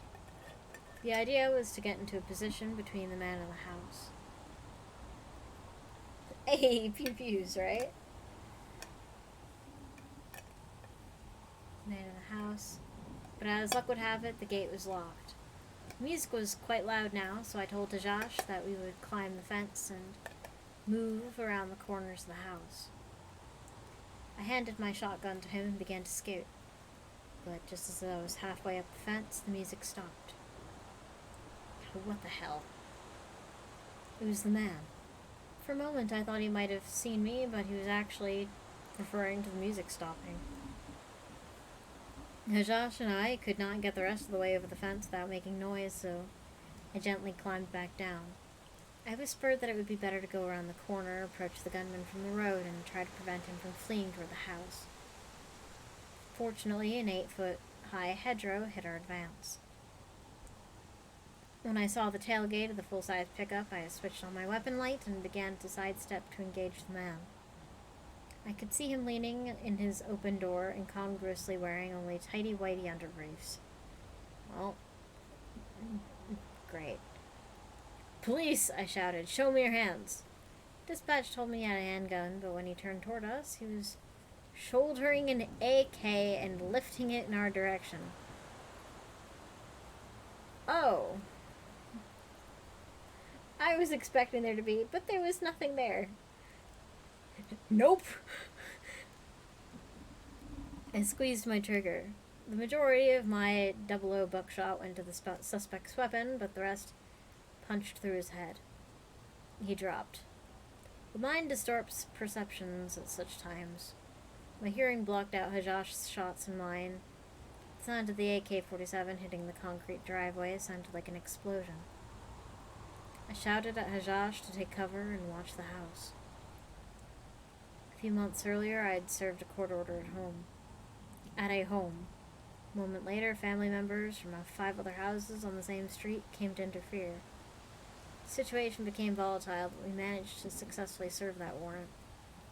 I was concerned something similar might happen this time, and I was especially concerned for the young girls who had come out and seen their dead father. Fortunately, backup arrived and further problems were avoided. First time when we were approaching the house on our vehicles. Oh, I skipped a sentence. I truly believe God was watching out for us during this tragic incident. First time was when we were approaching the house in our vehicles. If we'd taken the shortest driving route instead of the one driven by Hajash, we'd have driven to the side of the house where the shooter was and where there was no cover or concealment. The gunman would have had a superior advantage in the gunfight because of his elevated position and line of sight. Second was when Hajash and I were approaching the pickup, we waded through nearly 3 dozen pieces of spent brass from when the gunman had been shooting at his house. We walked right through all those shell casings without kicking aside any with our feet. If we had, we would have given away our position. The gunman may very well have shot us first. Thirdly, Hajash was a good police officer, but his shooting skills weren't as strong an asset. Although I feel like we helped each other get through the ordeal, some officers, including non-religious ones, as well as Hajash's mother, believe I was put into the situation to get him through it safely. Exactly 1 year later, I sought counseling in the months after the shooting because no matter how justified, taking a life is difficult. Making it even worse was that I could relate to the man being a father. I had a young daughter as well. I just found out I had another on the way. My greatest concern from the moment I squeezed the trigger was the man's daughters. On July 3rd, 1 year to the day since the shooting, I was a corporal working the night shift. Though I was still having issues with what happened a year earlier, I knew if I didn't go in, I'd never be able to work another July 3rd and 4th. My wife was at home listening to a police scanner, which I never allowed in my house. But she understood how important the date was to my psyche and had gotten one from somewhere. Within 2 minutes of my shooting, 12 months earlier, dispatch put out a call of an armed man barricaded inside his house holding his family hostage. He had already discharged his shotgun inside the home. Immediately when my wife called me, she was upset, talking to my own minute. She didn't want me to go to the call. Let others handle it, she pleaded. Melissa, I said affectionately, what kind of man would I be if I didn't go? With that, she knew I was taking the call. I always pray anytime I get a hot call or execute a high-risk search warrant. On the way to the barricade armed men, I prayed, Dear Heavenly Father, please keep us all safe and let this end without violence. But should the need for violence arrive, please let us go all home back to our families.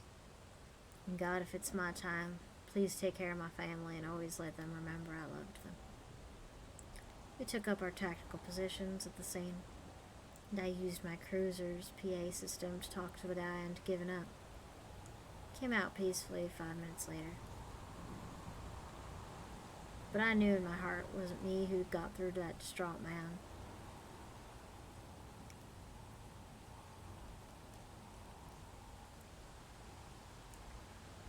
Oh boy, this guy. This guy attributes a lot to God, which is okay, but it's a lot. It was God using me to get him to turn himself over to law enforcement. That Sunday, I told my pastor what happened. He smiled gently and said, Greg, don't you see? God has healed you. Your internal strife should be over. Oh God, if only it were that easy. Yes, the majority of it was over. And it was made abundantly clear by the way the barricaded man call played out. But one thing still hung over my head. I knew one day I'd have to meet the daughters of the man I killed. This year I did. I'm a school resource officer now, and the teacher contacted me to say one of the daughters wanted to meet me. Was I nervous? Oh yes. More than I ever was in my 28 fights as a boxer. Emotions were running high, and as one of these young ladies, sitting on the tailgate of my pickup truck needing to know what happened that night. My wife told the girl in a gentle, motherly tone that it had been a horrific experience to me too, that I had sought professional help. It softened the mood and made it a little easier to tell her what happened. It was important that she actually hear and not just listen to my explanation that night.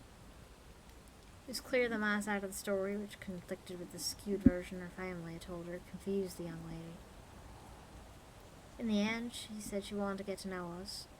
With that, the seed of communication grew and had been planted. I used to ask myself why God would let this happen to me. I believe now that it all comes back to what I said earlier. God puts people in our paths for certain reasons. Whenever I relate to my story to someone, I get emotional telling about the voice that spoke to me so loud and clear that night. I'll go to my grave knowing that it was from above. Okay, so the stories why is it in this book though?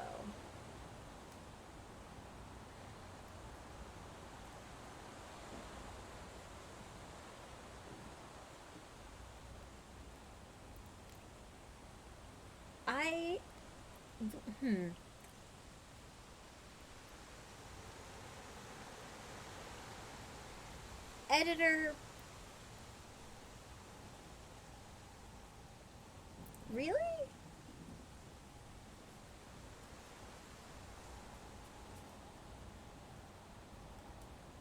Okay. Alright.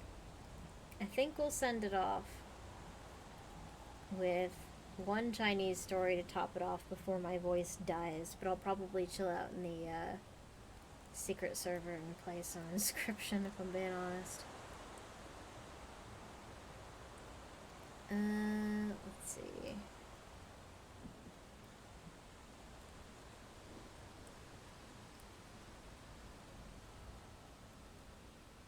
We will do...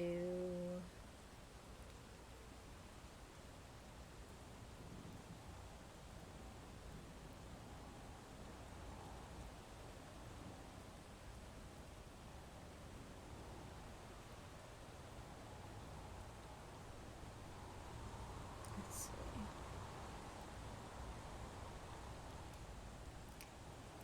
We will simply do bird. Here, and I'll change this again last time.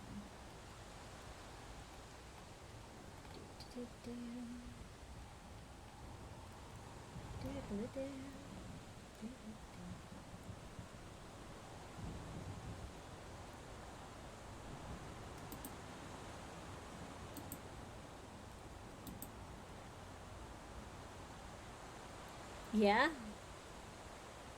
Yeah. Wang Wen was a gentleman of Dongchang, a holder of the first degree, by nature a straightforward and honest young man.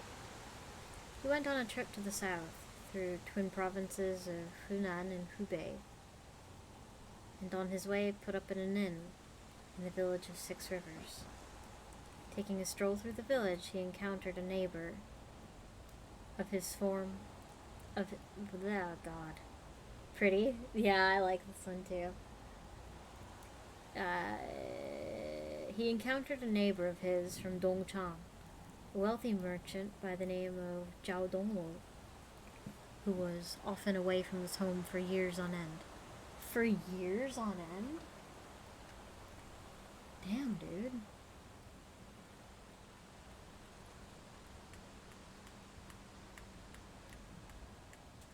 Zhao took Wang warmly by the hand and invited him to the house where he was staying.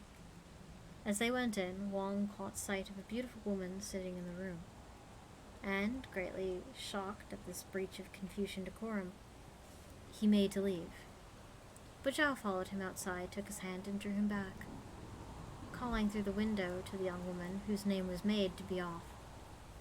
Wang agreed to go back inside, and Zhao set wine and food before him. "Tell me," inquired Wang, as the two of them settled down to a friendly conversation, "what sort of place is it that you are living in?" "It is a house of pleasure," admitted Zhao. "I've been away from home so long that I've taken lodgings here. A house of pleasure is a brothel, by the way. It's where prostitutes work." As they spoke, the girl kept coming in and out, and Wang, feeling increasingly ill at ease, stood to take his leave again. But once more Zhao pressed him to stay. Then the next minute another young woman passed fleetingly by the doorway, and catching sight of Wang, cast him a bewitching glance, full of the strangest tenderness and passion. To Wang's eyes she resembled a being from some fairy realm. He was an upright fellow, but this vision quite unmanned him. "Who is that beautiful creature?" he asked. "That," replied Zhao, "is the second daughter of the madame of this establishment. She goes by the name of Bird, and is 14 years old. Oh, Lord.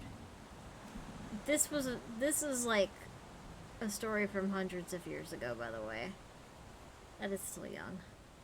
A number of clients have offered her mother huge sums of money to spend the night with her, but the girl always says no. Sometimes the old bawd even beats her, but she insists that she is too young and pleads to be let off. So to this day, she is still a virgin. Good for her. Oof, that's her life, though." Wang sat there listening, his head hung in silence, nodding in such a dazed way that he must have seemed almost uncivil. "If you are so struck by her," said Zhao playfully, "why not allow me to negotiate on your behalf?" "I could never dare to entertain such hopes," said Wang abstractedly. But as evening drew on, he still showed no sign of leaving. Zhao repeated his offer in the same playful tone. "I deeply appreciate your kindness," said Wang, this time adding on a more practical note, "but alas, I simply don't have the money." Zhao was familiar enough with Bird's proud and obstinate temperament. Confident that she would never agree to the proposal, he thought it safe to offer to help Wang out to the tune of 10 taels of silver. Wang bowed in thanks and hurried out, returning with every penny of his own he could muster. It amounted to some 5 taels, which he gave to Zhao, bidding him to make haste to approach the bawd on his behalf. Just as the old woman was insisting that the offered sum was too small, to her great surprise, Bird spoke up. "Mother, you are forever complaining that I never earn you any money. Well, today I finally decided to do what you've always wanted of me.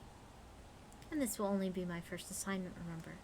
Don't turn good money down just because you think it's not enough. In the end, I'm sure I'll bring you in plenty." Her mother knew how difficult her daughter can be, and was so pleased to hear her agree to anything that in the end she gave her approval, and sent one of the maids to fetch Wang. Zhao was greatly taken aback by this unexpected outcome, but he could hardly back out on the negotiations at this juncture, and handed over the money to the bawd. And so Wang and the young lady were able to enjoy the fruits of their passion.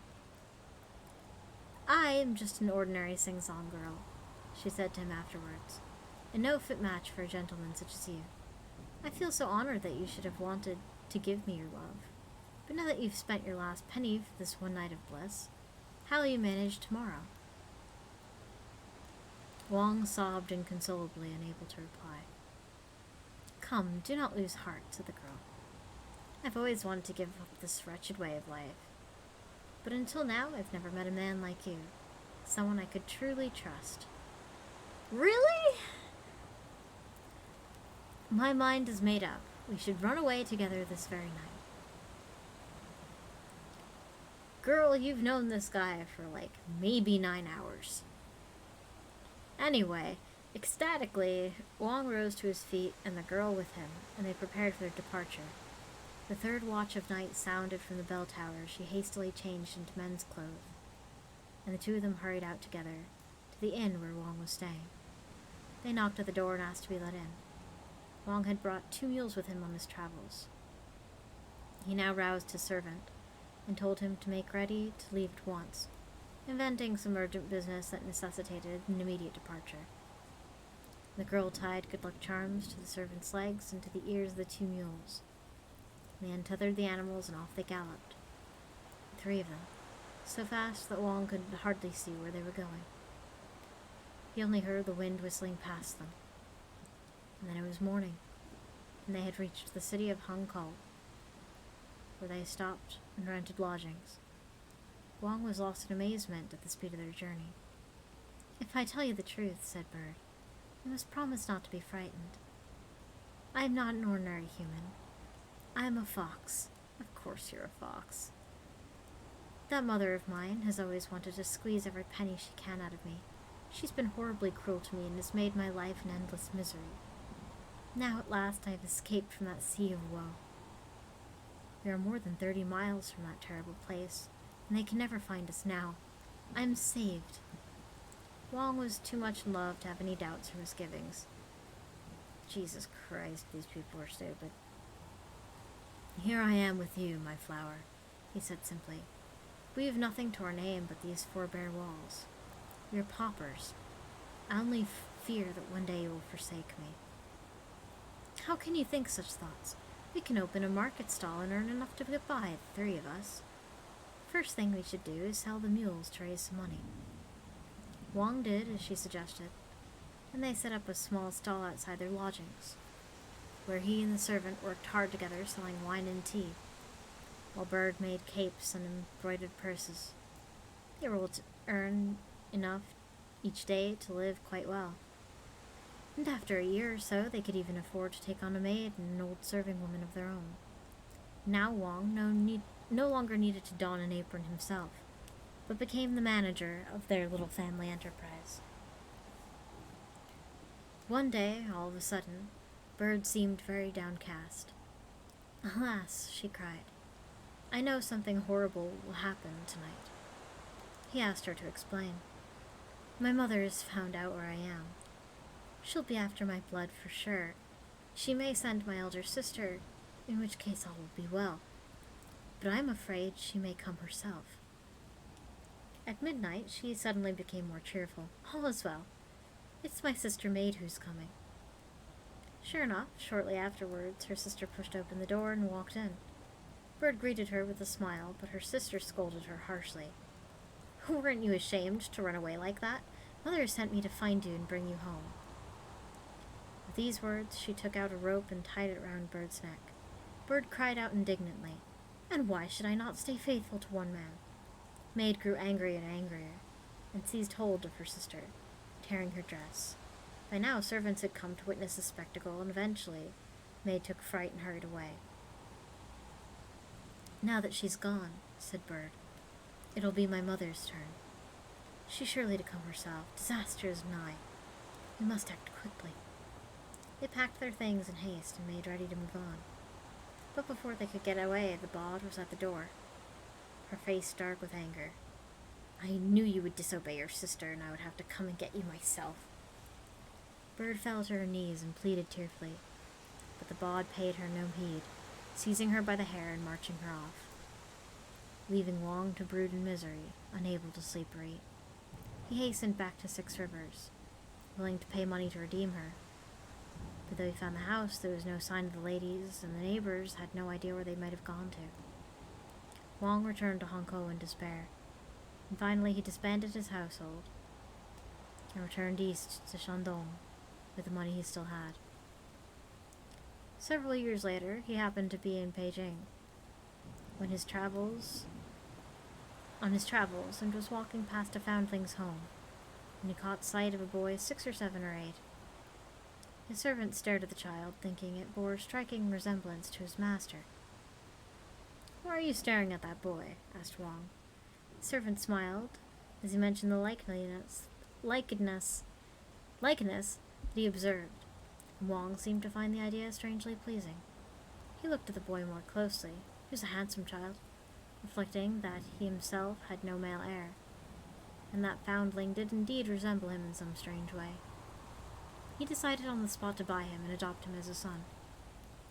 When he asked the boy his name, he replied, "Little Wang." "If you were abandoned as a baby," asked Wang, "how come you know your name?" "My teacher told me that when I was found I had the words 'Son of Wang Wen of Shandong' written on my chest."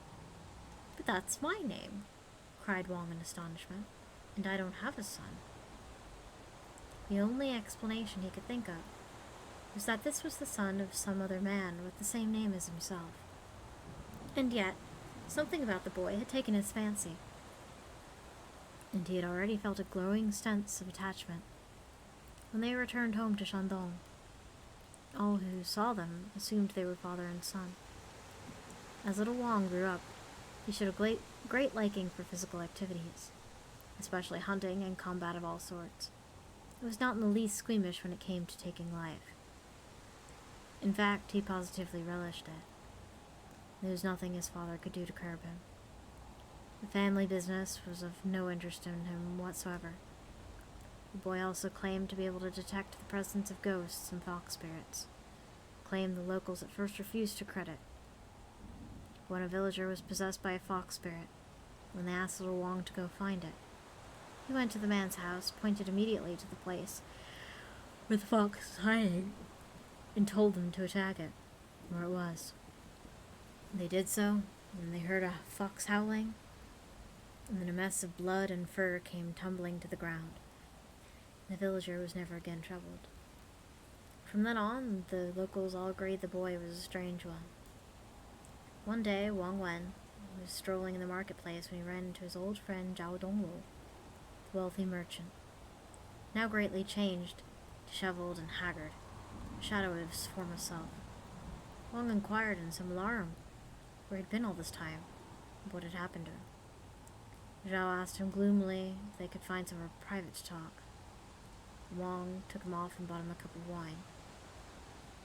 As soon as the bod got hold of Bird again, began Zhao. She beat her and abused her horribly. Then she moved north and tried again to break the girl's will, but Bird vowed she would rather die than have another man. So the old woman locked her up. Bird gave birth to a baby boy and was forced to abandon it in the Alley. The child was taken to the foundling's home. He must be a big boy by now. He's your own flesh and blood. Heaven sent him to me, wept Wang. He told his friend the story of finding the boy. But how do you come yourself to be in such a dreadful state? I finally learned of myself, said the other, the perils of pleasure houses and their life of love and joy. What more can I say? It emerged that he had followed the bod north to Beijing, taking his wares with him. They were heavy and awkward to transport, and in the end he was obliged to sell them at a loss. And what with the sordid expenses of traveling, not to mention maid, who expected him to provide her with every luxury as time went by, he ruined himself, and the bod began to treat him with open contempt she reserved for the impecunious. Sometimes maid was sent out to sleep with wealthy customers, and would not return for several days in a row. Zhao would be seething with rage, but could do nothing. One day, when the bod was away, a bird called to him from a window. In a place like this, there is no such thing as love. The only thing they know is how to love is money. You must get away from here. You will come to a terrible end. These words filled Zhao with a sudden sense of fear and foreboding. For him, it was as if he had woken from a dream. He decided to leave and return home to Shandong. But before he left, he went secretly to see Bird, who gave him a letter for Wang. After he told his tale, he handed Wang the letter, which read in part, I know the boy is with you now. Zhao can tell you of my troubles. It is all the working of karma. What is there left to say? I'm kept locked in a dark room and never see the light of day. I'm beaten till my flesh breaks out in sores. Hunger gnaws at my heart. A single day seems to last a year. If you still remember the first night we spent together, then for our love's sake, I beg you and our son to find a way to rescue me from this torment. I beg you to spare my mother and sister. They are cruel and heartless, it is true, but they are my flesh and blood. So please tell the boy not to harm them. That is my earnest wish. As Wang read the letter, tears streamed down his face. He gave Zhao a generous gift of money and went on his way. His son, little Wang, was by now 18 years old. When he told him all about his mother and showed him the letter, the youth's eyes blazed with anger. And the very day he went to the capital and ascertained the whereabouts of the bod Wu, for that was her name. Arriving at her establishment, he walked directly through the throng of customers and found Maid sitting drinking with a client. When she set eyes upon him, she stood up with a look of sheer terror on her face. He pounced on her and killed her outright, to the alarm of some other guests, who took him for a common thief until they saw the woman's corpse change into that of the dead fox before their eyes. Little Wong hurried on, sword in hand, and found the bod in a back room supervising one of the women, who was making soup. As he ran into the room, the bod vanished from sight in an instant. Casting a quick glance around the room, he drew his bow and shot an arrow upward toward one of the beams. The fox fell to the floor, transfixed, and instantly he decapitated it. Then he discovered the place where his own mother was being held, and threw a stone to break the casement of her window. Mother and son called out to one another. The first question she asked was what had become of her mother. "I've already killed her," cried the impetuous youth. "Why did you not listen to my words?" she cried in anguish. She told him to bury the old bald fox out in the fields. He pretended to agree to this, but instead skinned both foxes and put their pelts away in his bag. He went through the bod's coffers and took all the money he could find, before setting home with his mother. Mother and father were reunited with a touching scene. Wong asked his son what he had done with the bod. "She's here," replied the son, "in my bag." And he produced 2 fox pelts, to the great consternation of his mother. "You were disobedient, son," she reproached him angrily. "Why was this necessary?" She wailed and beat herself and only wanted to die. Wong did his utmost to console her, and told their son to bury the pelts.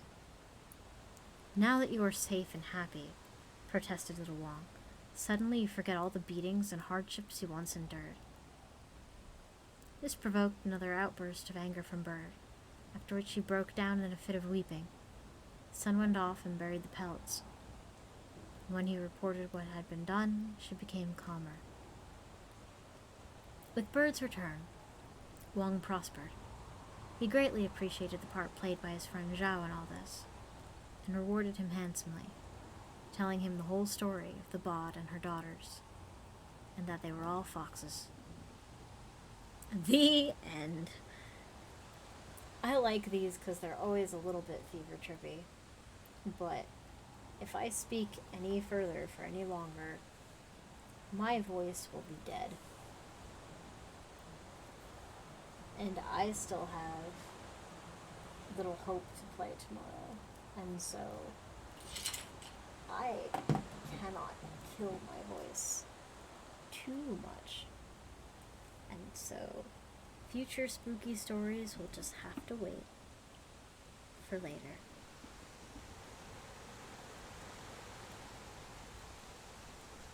Oh, look. Ban fodder.